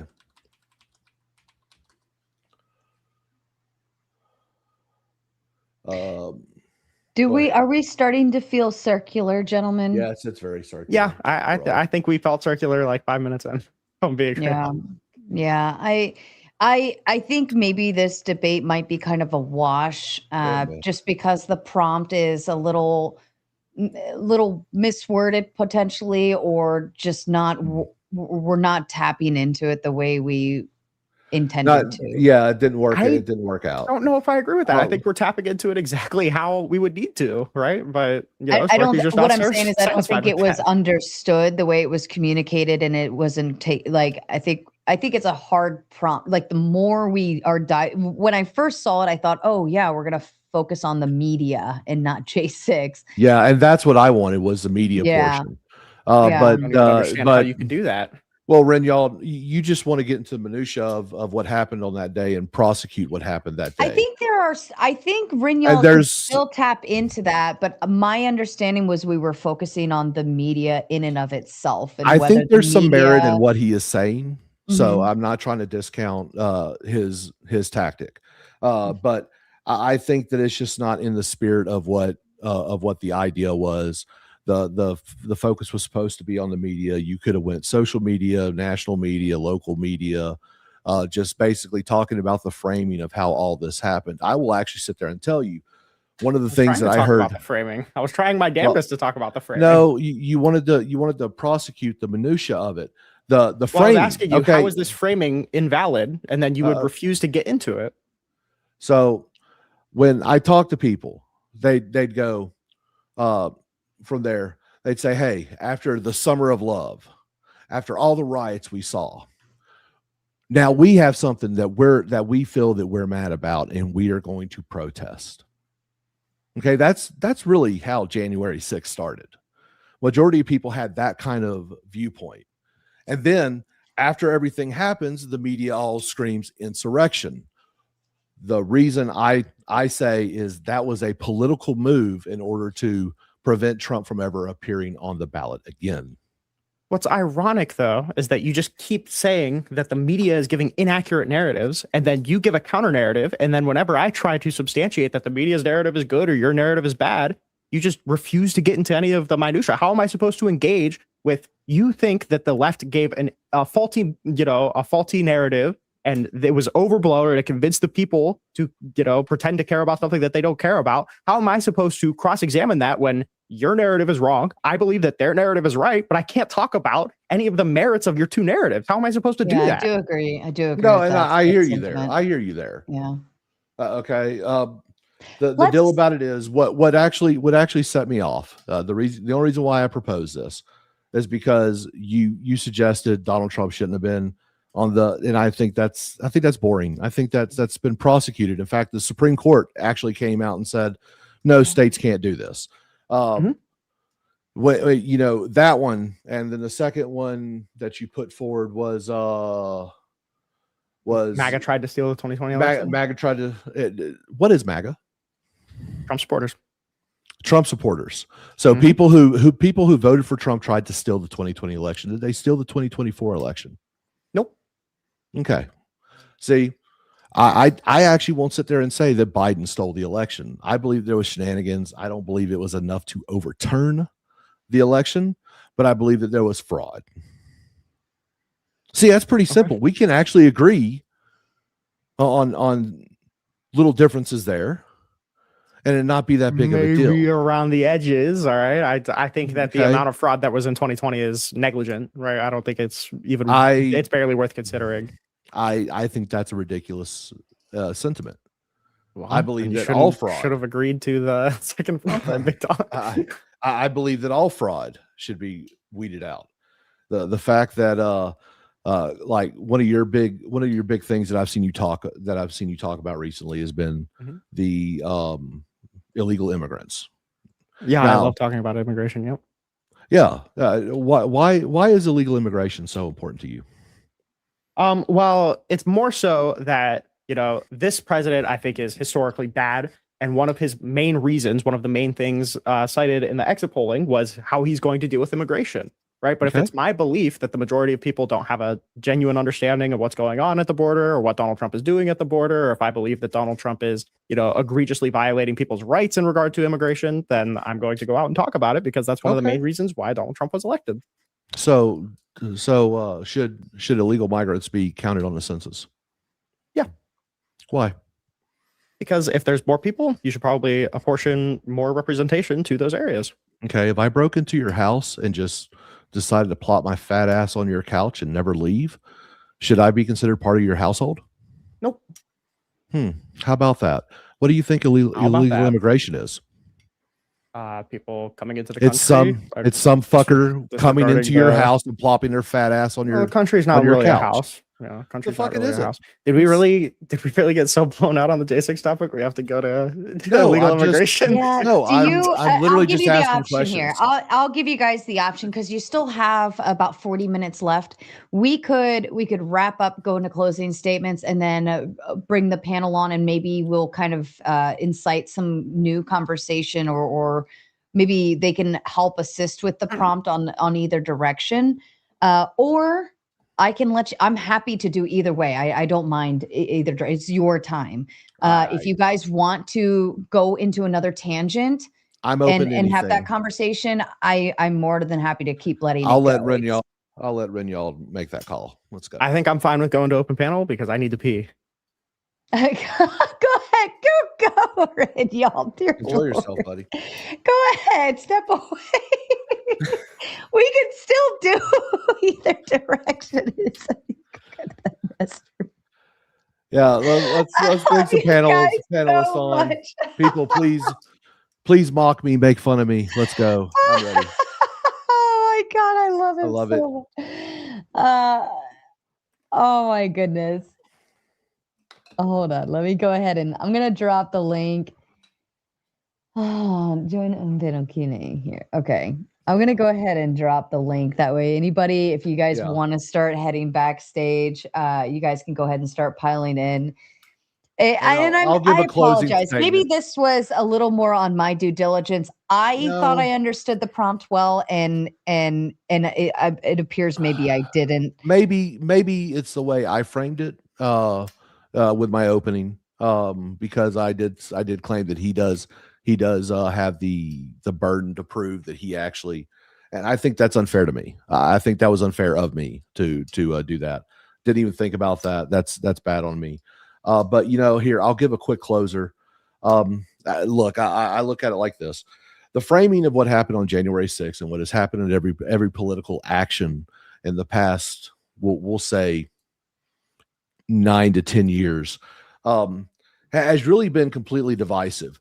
What is one's reality to another's is all about a point of view.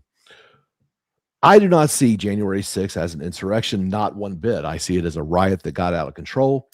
And the only reason why it was blown out of proportion was because it was politically expedient, because the most possibly divisive and yet one of the most unifying presidential candidates in modern day history was gaining a lot of traction.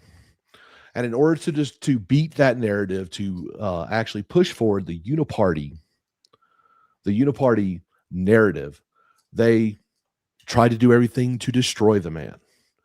I do not think Trump is by any means perfect. Mm-hmm.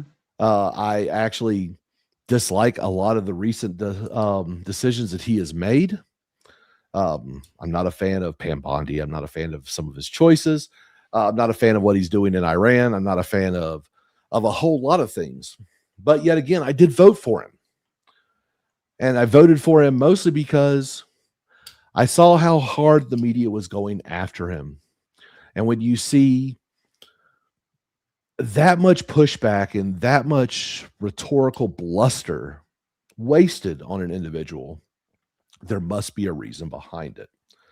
I don't believe that the majority of the people actually cared about January 6th as evidence of his reelection. Some people may care. Sure.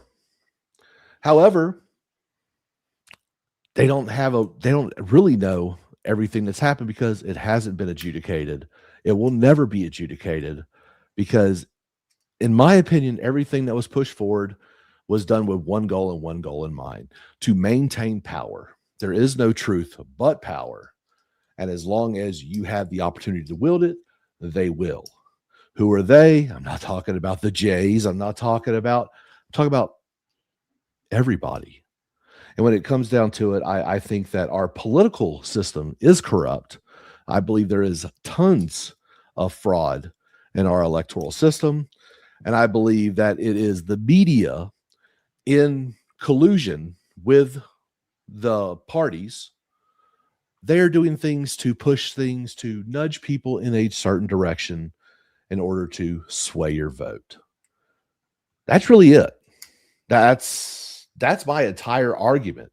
I think it is ridiculous that we pretend that we're not being gaslit. We're told that's Nazi shit, this is Nazi shit, but then Biden puts up a setting that looks like something out of the Third frickin' Reich. For Christ's sakes, Democrats have put forward a senatorial candidate that has a Totenkopf tattoo that he had to get covered up. Democrats don't care about Nazis. Hell, they'll vote for them just as long as they have the right views in their mind. It is all gaslighting. It is all manipulation. And it's just unprincipled bullshit. And I'm not saying the Republicans are any better. I'm just saying the Democrats just happen to be a little bit more egregious with it right now.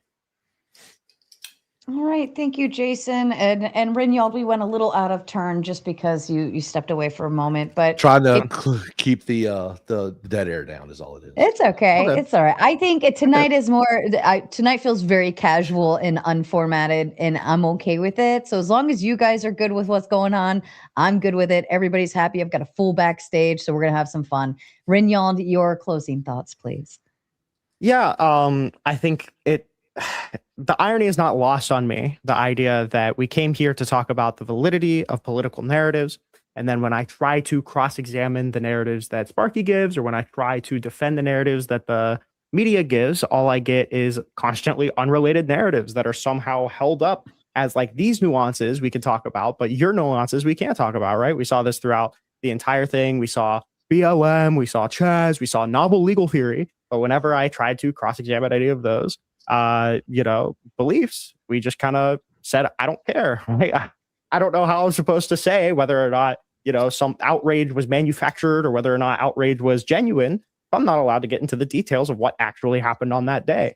And I do also think that the irony is not lost on me that we are crying about Joe Biden giving a speech in front of a red background while saying that we don't care about people trying to break into the Capitol, trying to pepper spray police officers, beat them with riot shields. We don't care about that. But Joe Biden gave a speech behind a spooky red background, and it looks like the Third Reich guy. It's super scary. I think that it's super obvious that when Sparky read off the quote, leftists believe that there is no truth but power. That when I actually try and get into the truth about what happened, to cross-examine the party that is in power right now, we just refuse. Right. So I don't know if that quote was necessarily the right one to bring when your party is in power. And right now, one of the main reasons why I think Donald Trump is a horrible fucking candidate we can't talk about the truth of that matter. I think that's kind of ironic. I think that the burden was agreed upon by me and Sparky at the beginning of the debate. I tried to engage in that burden. It didn't work. Is what it is. Yeah. Okay. Thank you so much, Rinyald. All right. I'm going to read a few super chats. And again, like I said, I do have a full backstage already, especially on kind of like an oddly slow night. I'm excited that the panel is coming in hot and heavy. Shout out to P. Fletch and his membership, but also gifting out the gift that keeps on giving. P. Fletch sending out a Raging Tomato membership. Tom Carpenter has officially purchased the evening. I'm just letting you guys know he has been hitting up the donos all night. I did ask for dad jokes in the super chat, so we're going to have a few in the future. But He starts us off with the big 20 and says, get the party started. Get the party started, y'all. Super exciting. He also sends 50 over on the Cash App, says, soar on angel's wings over the hordes of demons. That sounds like everything YouTube content creator, interpersonal relationships to me. But yeah, also, if you're watching over on the Pilled, I just signed up for that platform today, and it is already up and running. You guys are already having a good old fun time over there. But Sean Joe sent 2 cookies over there. I don't remember what all they refer to, but he sent something, and we're going to acknowledge it over here. P. Fletch said, toward the goal, Rinyald, what is your take on the amount of deaths and destruction during the entirety of summer 2020?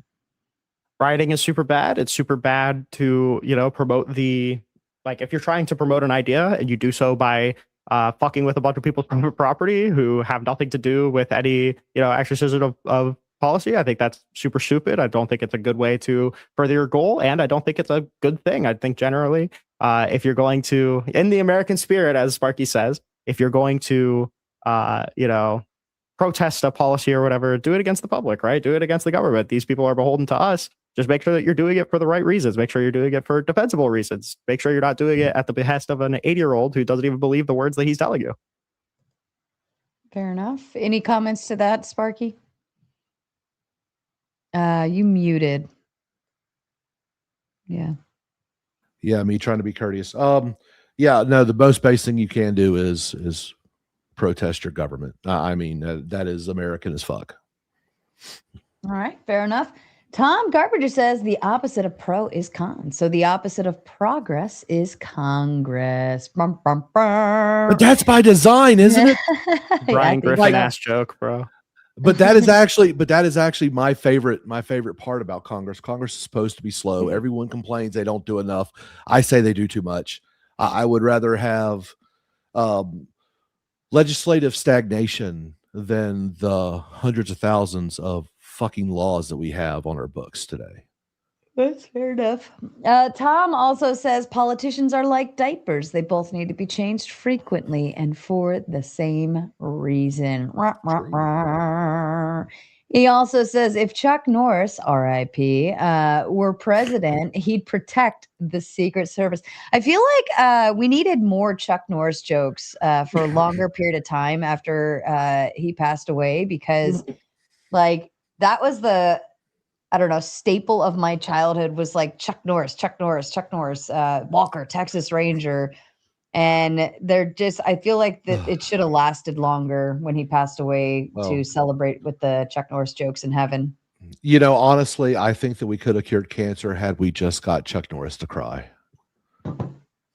Fair assessment. Tom says, stop repeat criminals, don't re-elect them. Any thoughts there, gentlemen? Ruth, nuke.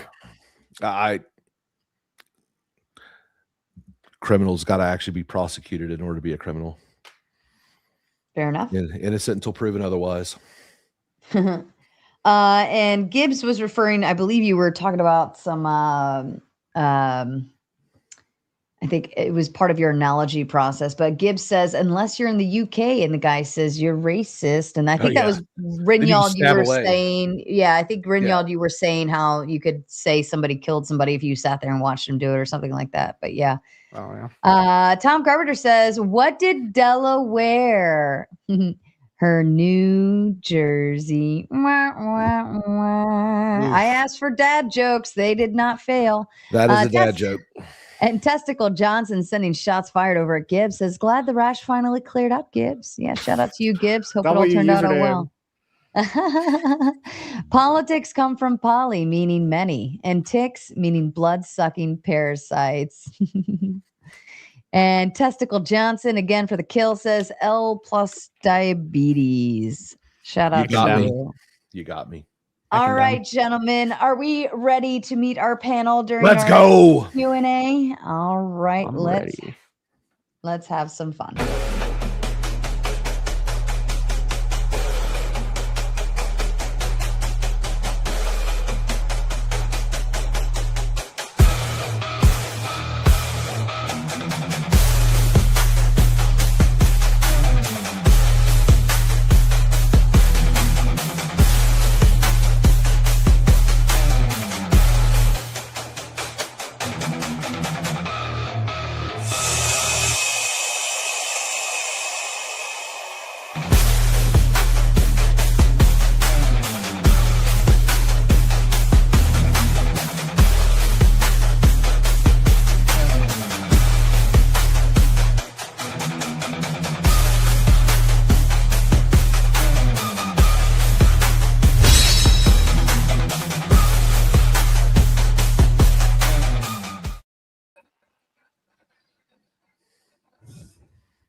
Sarah, you're muted. Muted. What is it doing? Like my whole system almost crashed, but when I played both the intro video and the Gauntlet video, I don't know what's going on tonight. But in any event, welcome everyone to the Q&A portion. You are all regulars here. Do I feel any need? Do you think I need to explain the rules of Q&A? If you need the rules explained, please raise your hand. No? Okay. All right. We're going to be respectful. We're going to go one at a time. Starting with Spin, you were actually the first one back there.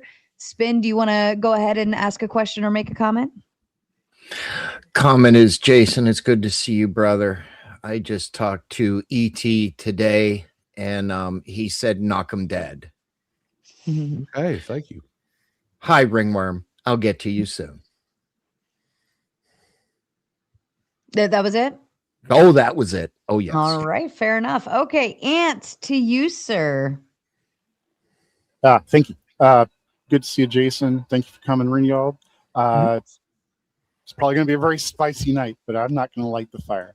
I just had a question for Rinyald, and it's just a little bit of a pushback on your closing statement. When you're talking about Biden's speech, like, you understand that, yeah, people memed the hell out of Biden on the red background, but what people really took more offense with in that speech was its content, not just the framing.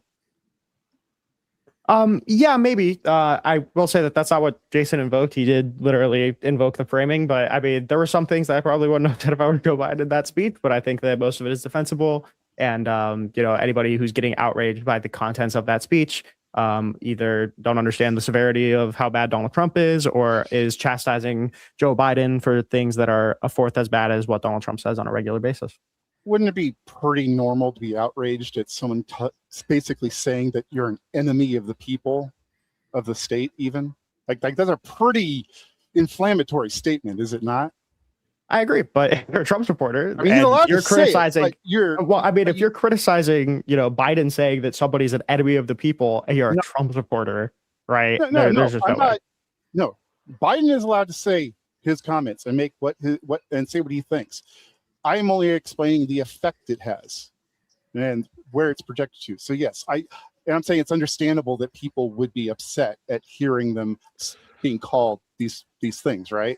Like that's not. Oh yeah, certainly. Normal thing. I would understand why somebody, if they get called garbage, would be upset that they were called garbage. Yeah. Well, let me interject here because when it comes down to it, and Trump says that the media, the news media, happens to be the enemy of the people. I think that's actually a statement he needs to walk away from. Where I do understand his theory, the sentiment behind it, I think it is bad politics. And Joe Biden did the exact same thing, except for instead of targeting journalists and a profession, he targeted the opposition's voting. Trump's statement is bad. It's overly broad. It's just it is. But let's be honest and real about it. I think calling the citizens the enemy of the people, I think is a step higher. It's an escalation. Especially when it's a political rival, that's just not a great look when you're trying to demonize your political opponents. Like that doesn't have a good history. What Donald Trump says, I think the bigger problem is the people from within. We have some very bad people, sick people, radical left lunatics. It should be very easily handled by the National Guard or the military because we can't let that happen. You don't think that that's comparable? Calling I don't like that statement either. The enemy from within. Well, I'm saying it's just, it speaks to if a Trump supporter is if a Trump supporter is outraged by the divisive rhetoric of Joe Biden, I think they probably have some inward looking to do. If you felt targeted by that statement, I would understand why you'd be upset too. Yes. Well, so the main difference is and the context of each statements. Okay, Biden was talking about those who voted for Trump. Trump was talking about those who were openly rioting and things like that. Now, is it any better? No. But I think it is slightly worse. Just because you chose to vote for someone that was not the senile old man, you're automatically considered an enemy of the people. I think that is a bit higher on the escalation scale.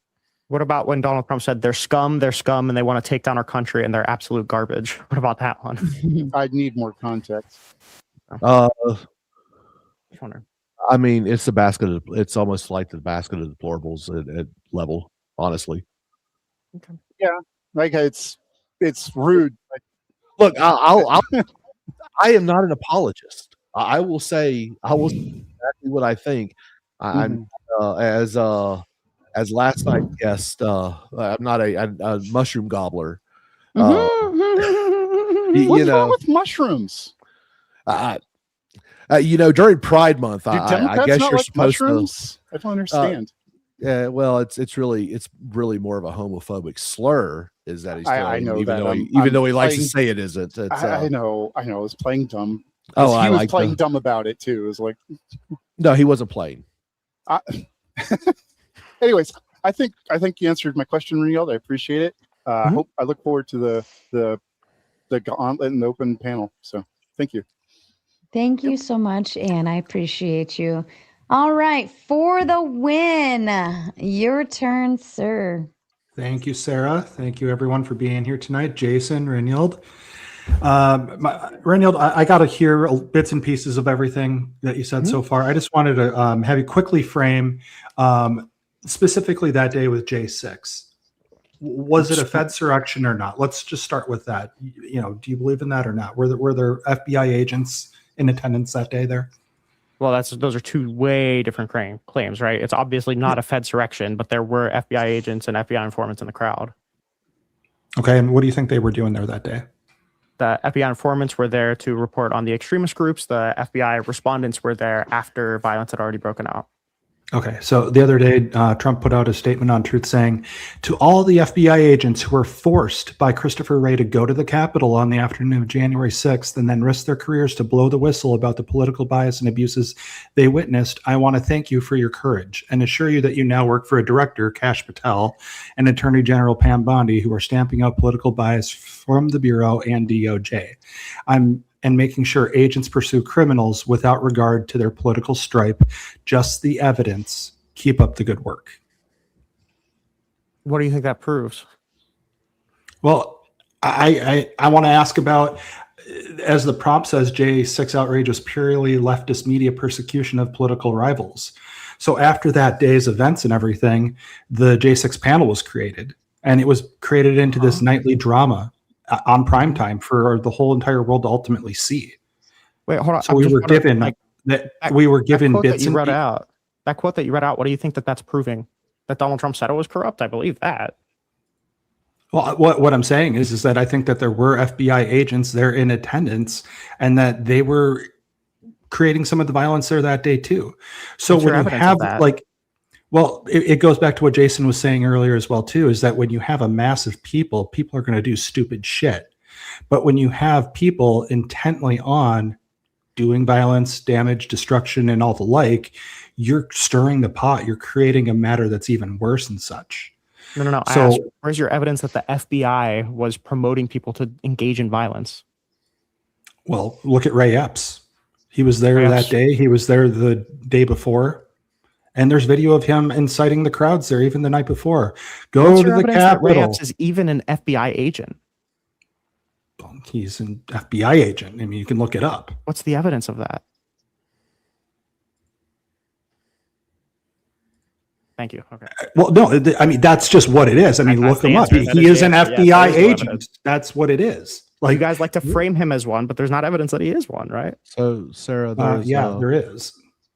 There's a picture. There's a picture I'm sharing with you. It actually shows one ATF agent and two FBI agents that just happened to be there. They were both agitators on the I don't want that one on there with what it said. Oh yeah, I didn't. You can't put that on there, Jason. I didn't even think about that. That's my bad. So to the point of it becoming this media persecution, we were showing all clips during that panel of all the horrible things that were done that day, and it was framed in a very negative light of MAGA. We were the enemy of the people. Yeah. Absolutely not. It was framed that way. And the problem that I have the most is that all of that evidence that they had, they destroyed. If that is what happened, why did they destroy the evidence? What evidence do you think was destroyed? Everything that they had, all the clips of everything. That was all destroyed. If you go to the J6 committee, you can see most of the transcriptions of the interviews, right? You can see the interviews. You cannot see the CCTV. There's some like supposedly that was released by the House hours. afterward, right? There was some 3,000 hours supposedly that was deleted. I don't know about the validity of the number there. A lot of it wasn't released. We have no indication that any of this was deleted, and a lot of it was released by the House committee, right? And that footage is gone. Therefore, it's been deleted from public access. It's that footage is not gone. That's why all of you guys think that the Capitol Police officers were leading people through the Capitol. It's because of the footage that was released by the House. Yes. That footage. No, that footage. There's a Cherry lot of footage. So, there's a lot of footage. Look, and the most generous thing that I can actually say is, of the 3,000 hours of supposed footage that was put down, that was brought down from the website. Only maybe 50 hours of it was actually relevant. Okay, because they had all of the surveillance from like 3 days prior to 3 days afterwards. Is where that large amount of number comes from. So if it's not relevant, getting rid of it is not that big of a deal. The people that were escorted, and there were people escorted by Capitol Police, that footage made it to the proper trials where they need to be brought forward as evidence, and that evidence was presented. How the jury actually, and that's all that matters. Through release by the House. So if it was deleted, they couldn't provide it. It was deleted after all the trials have been done, and it's like, no, it hasn't. Okay, dude. It's being reported that over 3,000 hours have been deleted. I'm saying that it was removed from the website. I'm not saying it's gone. I'm not saying it's destroyed. They just so what you're getting that from the Minority Report on January 6th from the House, who ended up releasing a lot of the footage that people were saying was, clipped out of context. And the place that they get the rest of the numbers is just that it wasn't reported or that it wasn't posted publicly by the J6 committee, which they have no legal obligation to do. I think they should publish everything, man. That's great. Everything that's not the leading evidence, right? But again, this isn't about, I'm not defending violence, destruction, mayhem, any of that stuff, but that stuff did happen. And what was the cause and the effect of that happening? The cause of the violence was people trying to break into the Capitol. I'm talking about certifying the election at that point. This event was a Fedsurrection in the sense that they used this, really, because they didn't send it back to the states like they had the proof of. Because of the events, they steamrolled everything and they certified the election that day. It's illegal to send it back to the states, like you're saying. That's a violation of the Electoral Count Act. No, it's not. It is, and Eastman said that it was. Okay, whatever you think, man. Because as far as I'm concerned, what Trump's lawyers think, right? It's not me, right? It's Trump's lawyer. It's the dude. It's the architect of this plan to send it back to the states. Says that it's illegal. It's against the Electoral Count Act. I don't know what to say to that because I don't believe that was what ultimately was true with it. And going forward with it all is that on Inauguration Day, every metropolitan area in this entire country was boarded up, bracing for riots. Before J6, you had the Savannah Guthrie interview with Trump. Are you going to have the peaceful transition of power occur?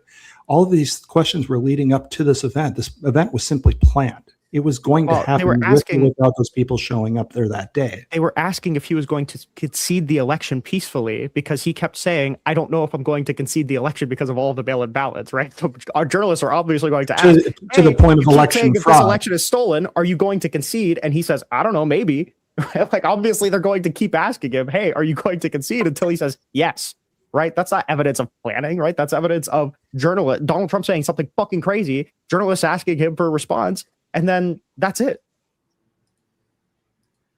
Do the math on it now. He left peacefully, allowed all this stuff to happen. And the 61 cases that were quote unquote denied, there was no hearings on any of this stuff. It was all dismissed based on latches and standing. That's not true. There were evidentiary hearings on a lot of those cases. Not on many of them. Most of them, as you described. It was like most of them were dismissed on the grounds of standing, but there were evidentiary hearings on these cases. Most of the cases that, were built by the Trump administration were just filled out by affidavits of like Republican operatives that had literally no value, right? They couldn't provide any evidence to these courts. They haven't provided any evidence in public. The House and all of the Republicans have all of the political interest in the world to provide evidence that the 2020 election is stolen. We have fuck all. We have no evidence, nothing. So now take a look at Arizona now.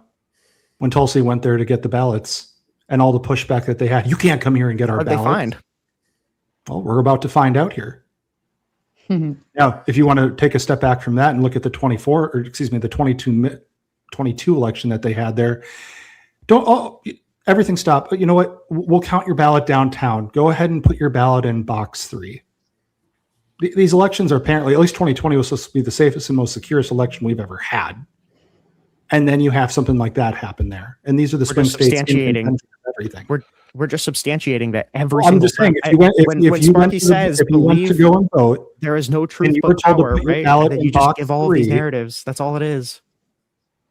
It's because your party has been stealing elections for far longer than just 2020. And your party has been cashing a lot of checks that your evidence cannot cash. That's that. You write a lot of checks with your mouth. I ask you for evidence. You say, it doesn't matter. Well, okay. Well, you need to substantiate this shit, okay? And you just like going silent for 3 seconds and then moving on to a new topic is not substantiating your claims. Just want to let you know that.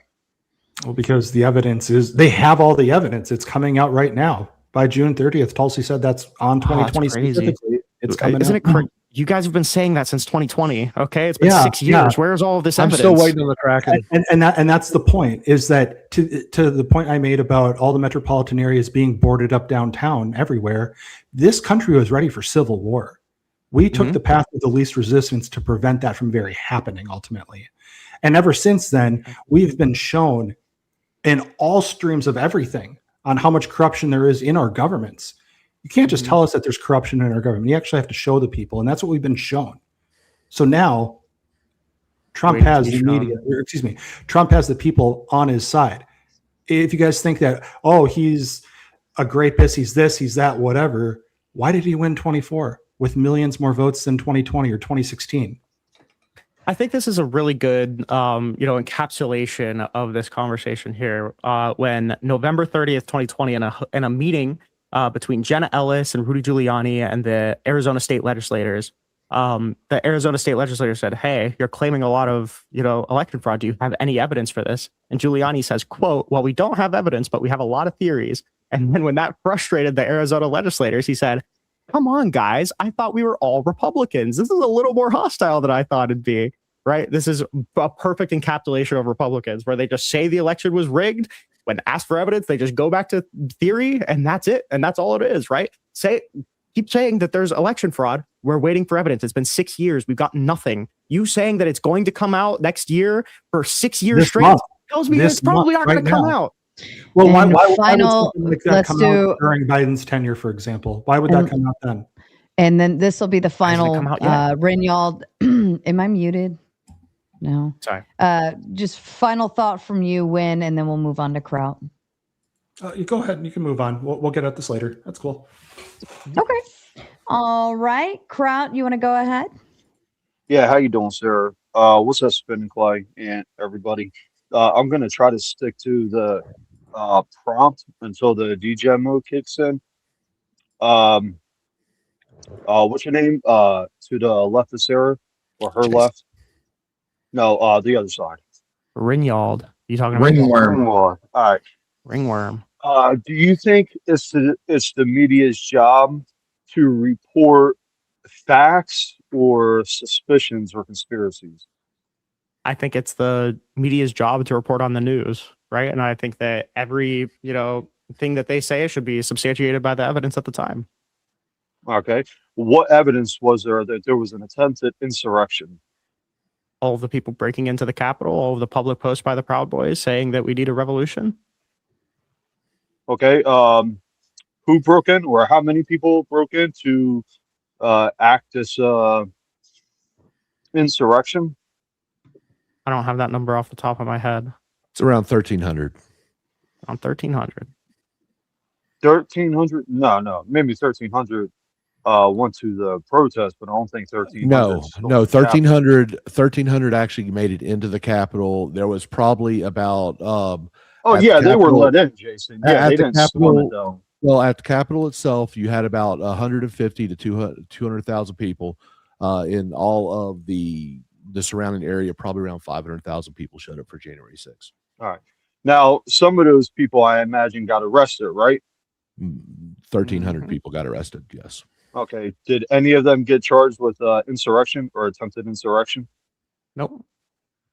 So should the media report that it was an insurrection? At the time, I think there was justification to call it an insurrection. Yeah. Well, I mean, how you got the burden of proof because there's a colloquial understanding. There's a colloquial understanding of what insurrection means, and this meets that definition. Right? The Colorado Supreme Court agreed that it meets this definition as well. If the courts agreed, they should have arrested people for insurrection. What's the definition of?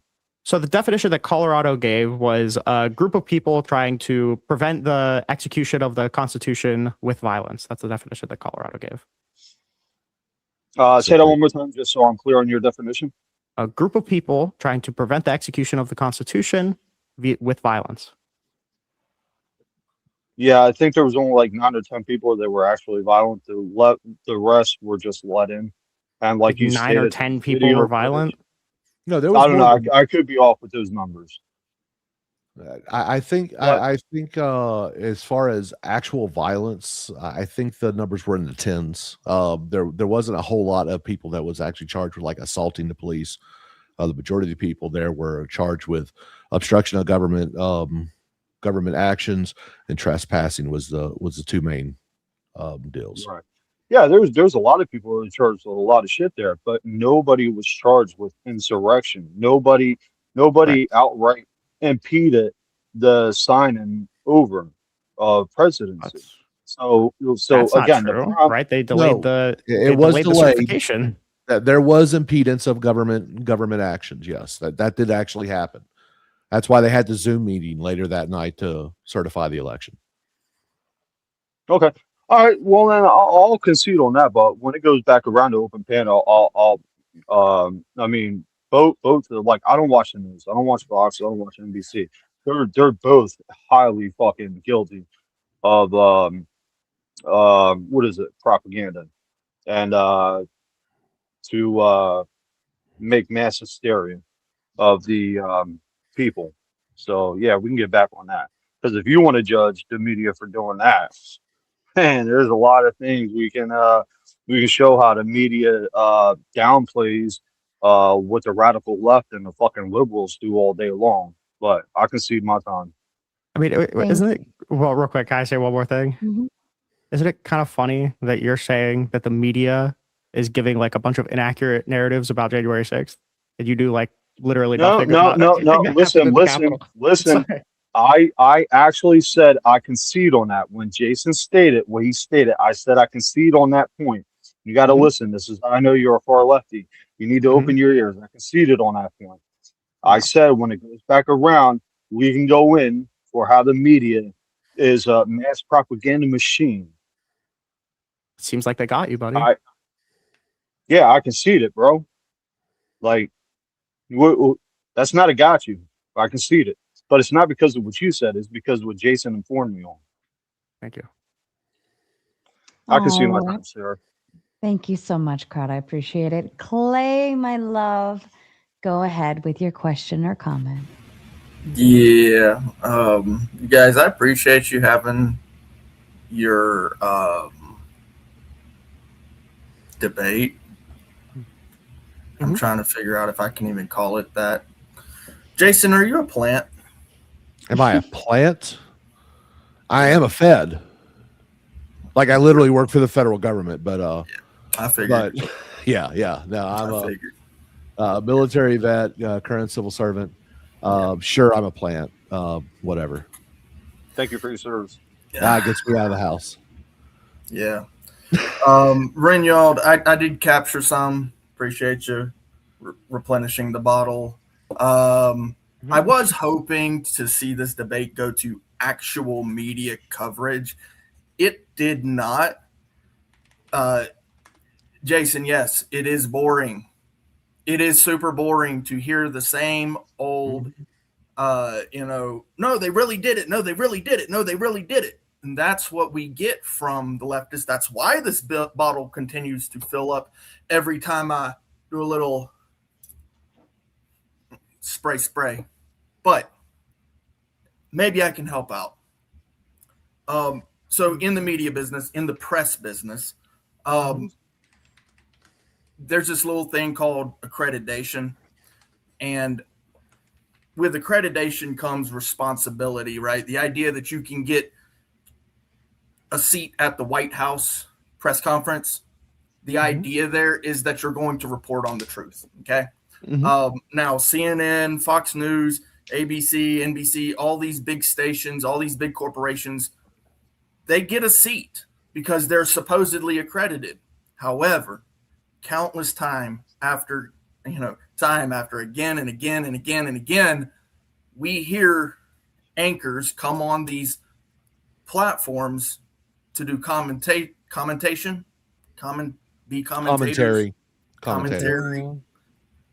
and they lie, and they absolutely outright 100% lie to the American people and tell them untruths. Take, for instance, Don Lemon, Joy Reid, Joe Scarborough, right? Now, I would have liked to hear this conversation to go there, but I want to understand it because Rinyald's going to have to defend this. Why is it that these individuals come out with the idea of a racial narrative immediately after J6? Why do they say that these individuals were throwing an attack on the Capitol for the intent of race, right? They're saying that conservatives are attacking the Capitol because they're racist. Now, please, sir, since this is the prompt, this is the actual prompt. Why is it that these media outlets, this is from day one, and from day one onward, this has been the narrative that these people attacked the Capitol because of race. Yeah, who said that? Okay, so I can literally give you their quotes. I would love for you to give me those quotes. Yeah. All right, sure. Like, because I already knew this stuff occurred, but because the prompt was here, I'm like, oh, goody, we get to actually talk about this stuff. Perfect. Yeah. Joy Reid. So, Joy Reid here. Let me slide it back up because the quotes are actually up. Some old stuff, obviously. Yeah. Joy Reid. Let's see.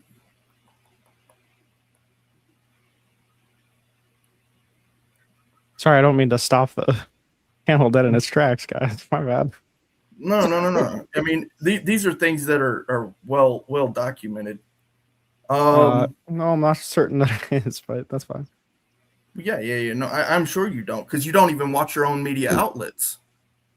It's funny, right? And somehow I'm still outraged about Jan 6. I wonder how that happens. Yeah, you don't watch your own media outlets. Yep, I know. Hold on. Hey, Sarah, why Clay pulls that up, can I just say something real quick? Go ahead, Carl. Ringwater or Song, whatever your name is, my fault, bro. All good. Whatever Clay is about to pull up, and I'm sure Clay is very knowledgeable. You can't deny that the left does have a history to pull the racial card. They are well fucking known for that. But this is Clay's time. I just wanted to say that while you pulled that up. I do have Sure, it. I think race is probably invoked more often than it should be. I can agree with that. Yeah. Very good. Okay, Joy Reid. She expressed deep fury over the double standard in law enforcement's treatment of rioters compared to Black Lives Matter protesters. On air, she described the mob as white privilege personified, stating white nationalism was on full display. They breached the Capitol, the Citadel. Here's the funny thing. She's calling it a citadel. That means it's like her religious sanctuary, I guess. Citadel of our democracy. And we're allowed to just stroll out. And we're allowed to just stroll out because of the color of their skin. That's Joy Reid. Okay. So your claim saying that that this person said that they broke into the Capitol because of race. This person? That's not what you. That's not this person. Joy Reid. Joy Reid. Joy Reid. You said that. Who is Joy You said Reid? that she said. You said that she said that. Do you know who Joy Reid is? Can I respond to what you said? Well, because you just said. Hold I on. need to clarify that he understands who Joy Reid is. Do you know who Joy Reid is? Yeah, she's an MSNBC host, isn't she? Okay, very good. I just want to make sure that people understand that this is supposed to be an accredited news organization. Can I respond now? Please. Okay. So your initial claim was that Joy Reid said that these people broke in because they're racist. You understand that quote didn't say that at all, right? Oh, I'm sorry. I didn't get the quote exactly off the cuff because I was reading it this time instead of just stating what it was. It's literally her saying white nationalism. Well, your initial characterization. Is that not a racist statement? Is that not racist? Nowhere did she say that they broke in because they were racist. Do you acknowledge that? Wait a minute. Hold on.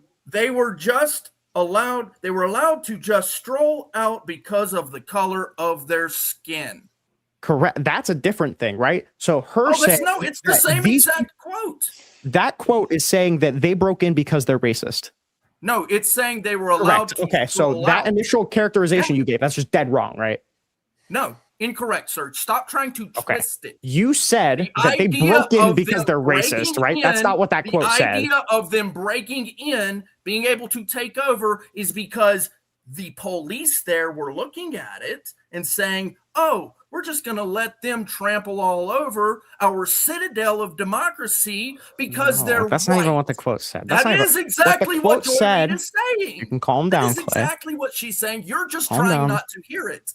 Well, so hold on. Let's correct. Let's get this correct. So her actual quote is that they were just allowed to walk away because of the color of their skin, correct? Walk away, yes. Because what she's saying is that the legal system is not going to prosecute these people as harshly because they're white, right? That's obviously a matter of opinion, right? She's obviously not stating anything that she claims to be fact, correct? This is the day after.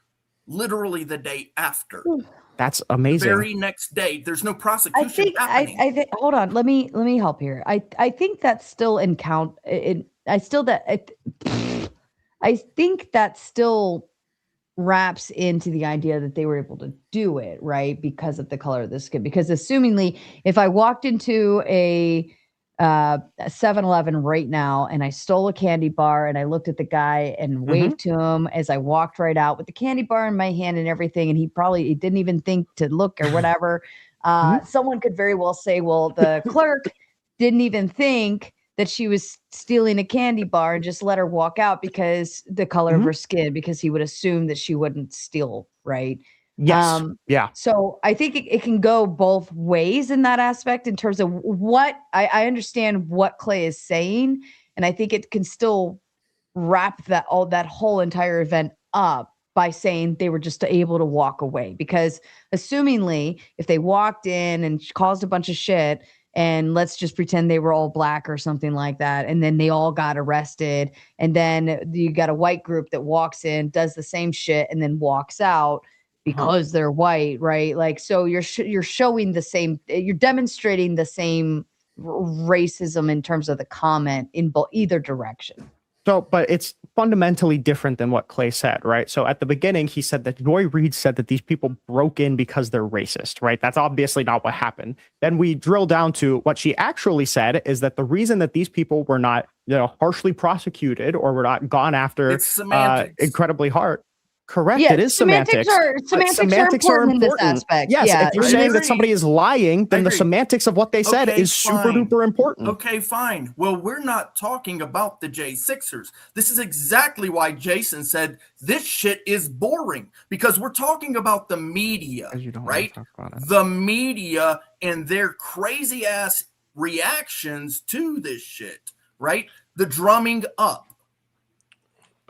Can I jump in here for just a moment, please? Yeah. Okay. So the reality on the ground, and I mentioned this during the debate, the media was not actually there. They were going off of stories or whatever by independent media people or just witnesses or just making some of the shit up. Joy Reid made this shit up. The reality on the ground was the reason why people were allowed to just walk away is because there wasn't enough people. Okay. When the inauguration of Donald Trump happened in 2024, the streets were crawling with cops because when the left loses, they expect riots. One thing that most people don't expect is the right to riot. It doesn't happen. And when it does, it's usually very poignant and very targeted. I would argue that the J6 riots were probably more organized riot than what you would see in any leftist riot. It was a riot nonetheless.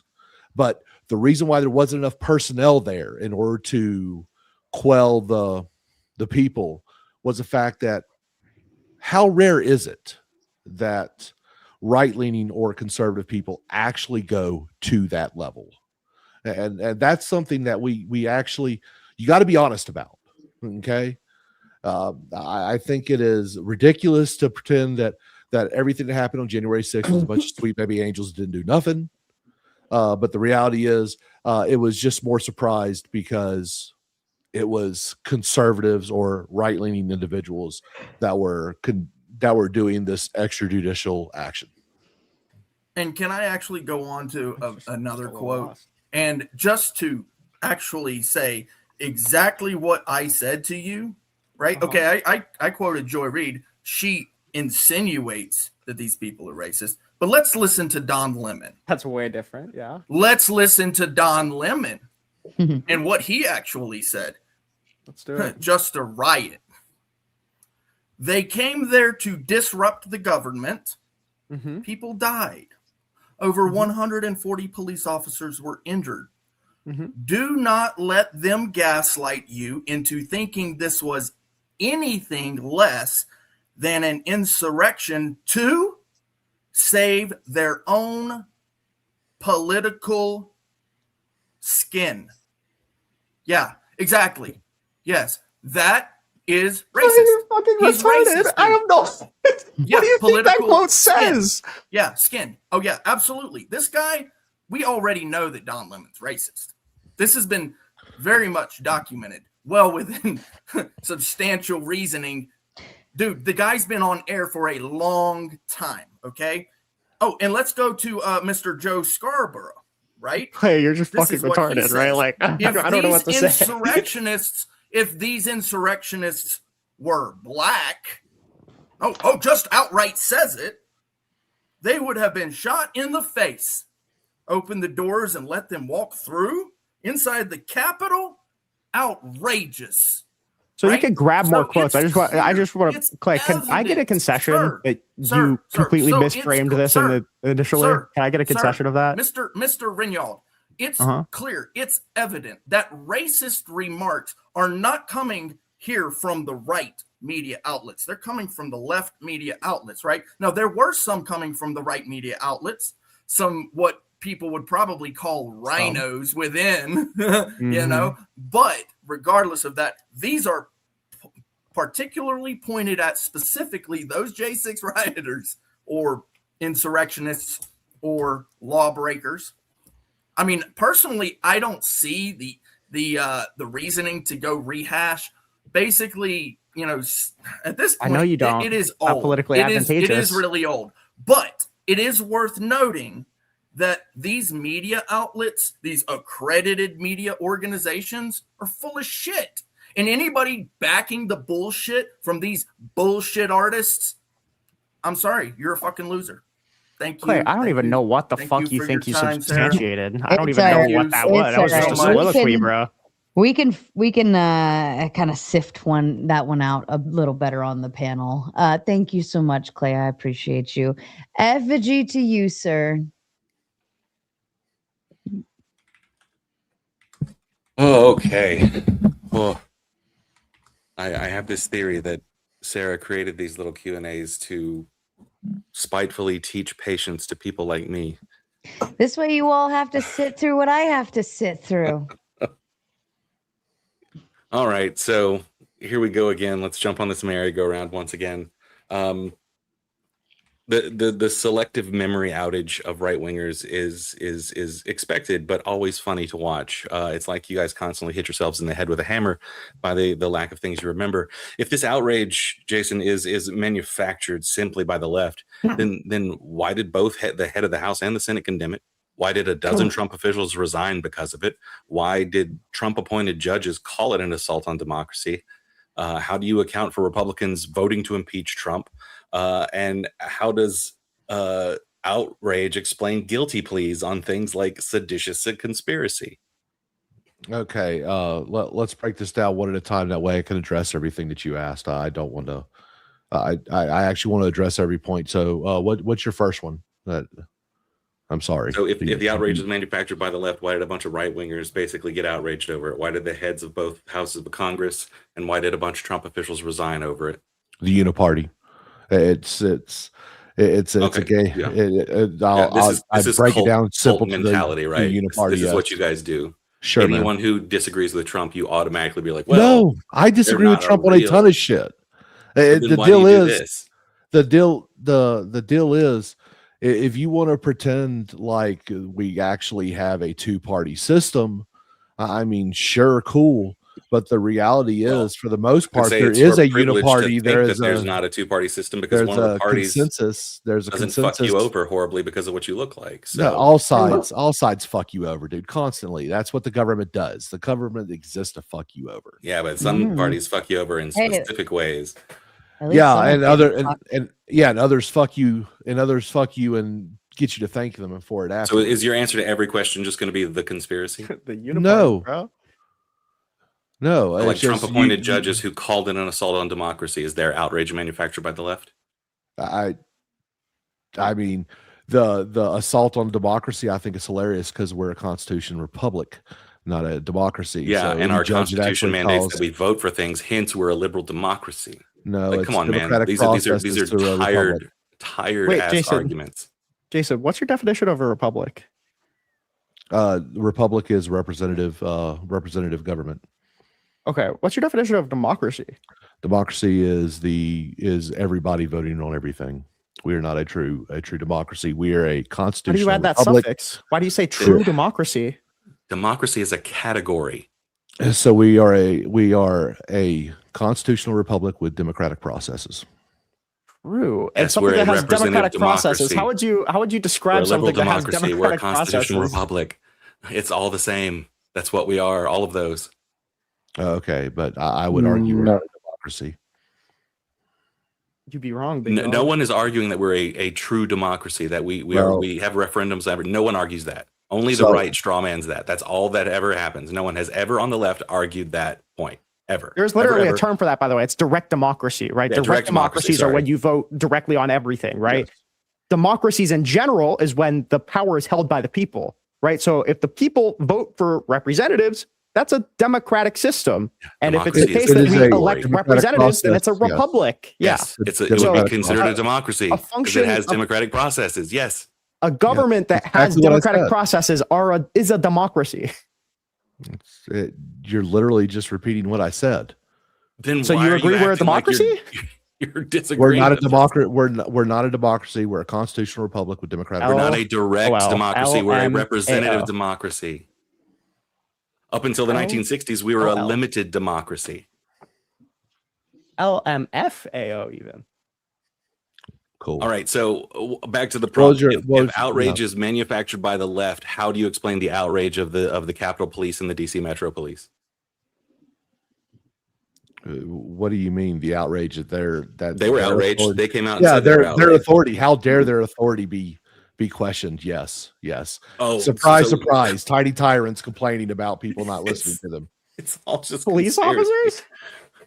Yes, they had like 150 of them injured, and they came out and they were like, "We're against this," and you're like, "Well, they're authoritarians. Of course they would." Coming from the party that gave you the thin blue line. I never bought into the thin blue line thing. So wrong guy. I actually not a big fan of cops. So All right. Their outrage is not manufactured by the left. You agree that, right? Look, the people who also, if you're who arguing a tussle- uniparty, why the fuck would you make a prompt that's calling out specifically the left? Well, I would say most of the outrage was leftist outrage. But there's a uniparty. What does it matter? Who was representing the outrage during the Jan 6 shit? What side? Ask Ben Shapiro. You can go on. This is mush brain shit. This whole night is just fucking weird. Is everybody else like on board with me? Yeah, it is. Like- it is very weird. It is very weird. I agree. Everything's just weird. I would even go as far as proposing we just talk about a completely new topic after this. Please, we could take a panel. We could take a panel vote, but let's let Bones take his turn. And a reminder to the audience: you have just 3 more donos, and we'll go full gauntlet. Otherwise, we end after Bones's Q&A portion. You've made it this far. Don't lose it. 3 more $10 donos, and we'll keep on going. Bones, to you, sir. So Effigy kind of stole my question, so kind of fuck you on that end, Effigy. But Fuck you, Effigy. So Jason, again, the prompt was that J6 outrage was purely leftist media persecution of political rivals, and again, we're saying now that it's most of it. There's a lot of it on there, and suddenly when people like Liz Cheney and Adam Kissinger kind of criticize like the entire J6 riot, Donald Trump's involvement in it, going so far as to help create a committee specifically to investigate this. Well, why is it that you still hold the idea that the J6 outrage was purely leftist media persecution when there are people clearly in the Republican Party that are more than willing to call out people of their own? Well, so just because you run the Republican moniker doesn't actually mean you're conservative. In fact, many modern day quote unquote is Donald Trump a Republican? He's a Republican by party affiliation, party but he's an 80s 90s Democrat criticizing him and the movement that he's spurred on. Right? He's Bill Clinton. He's Bill Clinton, for fuck's sake, dude. Nowhere did I say that it was a conservative effort. All I said was that it was people from within his own party, people on his side ostensibly. Yeah, so want to, that like, still goes that, back to go that. ahead. Look. I will actually concede that the purely leftist deal, if you want to consider party affiliation an indication of what side of the political aisle they're on, sure, I'll go ahead and concede that, man. You know what? Bad wording. I will call that bad wording. I wouldn't call Liz Cheney a leftist, but I damn sure wouldn't call her a conservative. That's why she got voted out like she did. Which is why she's in the Republican Party, Doesn't matter. The party that affiliation doesn't really mean a whole lot of things. As I said before, so a lot of the stances. So when you disagree with Donald Trump, it's like not indicative of you like not being like a supporter of him, or even a part of the same party that you vote for with him. But when other people, elected officials, are more than willing to criticize this, now suddenly they're like enemies to Donald Trump. Suddenly they're not really. Part of his movement, never were a part of his movement. I just don't get it. I think you've got the wrong idea of who I am. For Christ's sakes, I'm someone who actually extols the virtues of Fetterman. I think John Fetterman's actually done a pretty awesome job as a Democrat for his state. I do not like all of his stuff, but his actions in the Senate and the way that he has conducted himself publicly, I think is actually more towards the Democrat Party that I tended to respect. Even though he has some socialistic ideas that I don't agree with. I'm not a party loyalist. I think parties are fucking gay. And on top of that, I don't buy into all Republicans are conservative because they sure as fuck aren't. And not all Democrats are not necessarily leftist. So I think you're conflating me with a party loyalist. I honestly don't give a shit about parties. I think parties are fucking Either way, this suddenly doesn't make people like Kissinger or Liz Cheney part of the left. And you've even conceded as much that they're not part of the left. Well, I conceded the wording was wrong. I conceded the wording was bad. And honestly, you accepted the prompt. I'm so sorry that I accepted the prompt. Yes, you proposed the prompt, by the way. I proposed the prompt, and I will admit, yes, the mistake on my part. So this was all malformed on your end. So you're just like not. Are you just not like good at forming sentences well enough to be able to defend the prompts that you propose? Dude, I didn't think it out deep enough. Maybe that's it. I can admit that. Okay, I can admit mistakes. I'm okay with that. Perfect. Yeah, that's fine. Yeah, I think it was pretty much a. I mean, he's literally conceding that he lost on the get-go. So I mean, like that's trying to find trying to find a direction and a target, and the prompt just was kind of poorly worded with the goal in mind of the discussion meant to have. I take some blame for that because that is also my due diligence to ensure. And sometimes I run these drills with people if the prompt isn't very clear, but my understanding of it made sense too in my head. But that's. And honestly, if I'm not blaming Rinyald at all. It's the way that he wanted to formulate his argument. That I think threw a wrench in it, and you know what? Good on him. Good on him. I reject that. I think I addressed it perfectly, but I wanted to focus on the media. You wanted to focus on the minutia that drove the media, and I didn't think. I don't know why you're like blaming him for kind of like going into the minutia when this prompt specifically, the core topic is J6. If you wanted to talk about the media regarding J6 without talking about J6, then you shouldn't have even like touched this one. You shouldn't even like touched J6 in general because you're right. You're right. The central question is regarding J6 and one, whether the accounts of J6 were accurate on either the left or the right, depending on how you phrase this, but also like whether like any of this was overblown. So obviously, the events of J6 and everything preceding it were going to be combed over. So I don't know why you're like suddenly giving like these little backhanded comments about this. I'm not giving him a backhanded comment. This was very clearly your prompt that you wanted to discuss, that you were clearly like, too out of it to be able to form it properly such that you'd have a better time here.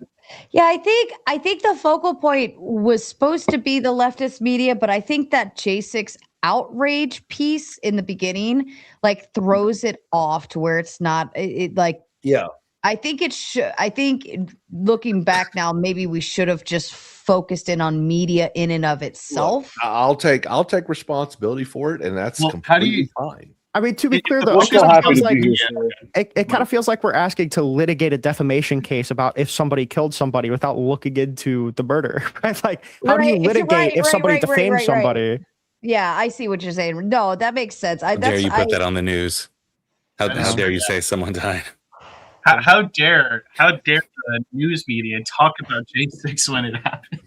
All right, here's what we're going to do. I'm going to read the super chats here in just a second, but the chat has come through. There are superheroes out there tonight who want to see the gauntlet mode. So I want to get to gauntlet mode. However, I propose either we redirect our topic in a different direction or propose a new topic altogether. So here's what I'd like to do. I would like each panelist, if you have a topic in mind, to propose it to the panel.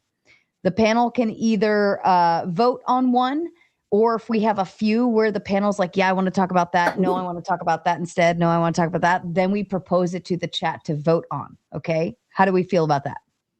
Good. I think that's a great idea. Sarah, I left it in the back chat, but I'll say it verbally since you just told us to. I would like to talk about how some people believe America is racist, and I really want to talk to Effigy about this because he made a statement, and I want him to clarify on it. But I think that's a good. I'll even add in racism is a great algorithm pull. Like it is a race bait content 101. It pulls every possible direction, and like when we turn on the gauntlet, and if I put America is racist in the thing, it should potentially like blow up algorithmically. I will say I do gotta go. I'm here to help. I don't know when to make that run, bitch. that announcement. Yeah, if you we're have to changing head the out, prompts, buddy. that's- We're If changing the prompts he's because got to go, put it he's in got to so go, hard. man. It's all good. We Thank got you two for other your time, liberals on the Rinyald. panel. No. Run, bitch. Rinyald, if you have to head out, why don't you? Do you want to give some clothing? Give some clothing. Dig in that thoughts, sweater, Rinyald. by the way. Yeah, I love this sweater. That's my clothing statement. Sweater. Your grandma make that for you? Yeah, your grandma, big dog. So your grandma. I love you guys. Weasley Thanks made for it. having me on. I appreciate litigating this prompt. If anybody has any disagreements, say I'm running. All right, I do open calls all the time. If we want to talk about J6, I'll talk about J6 all the time because that's all I do. Sparky, by the way, it's more than 3 tweets. Thanks for having me. Love you guys. Thank you, Rinyald. Good night, Love Rinyald. you too. Have fun, man. Rinyald, excuse me. Have I a enjoyed the wonderful back night, and forth. Rinyald. What a Ringworm. show. Do you want me to boot you? We heard you. Rinyald? Please do. Does Please he do. not know? He's Thank you. He said he's Fair desperate. enough. He- All he's right. desperate. Good thing you. All right, hold on. was Let's like get desperate some, to get me away last night. organization here. So Kraut suggests America is racist or America is not racist, however you want to put it, doesn't matter.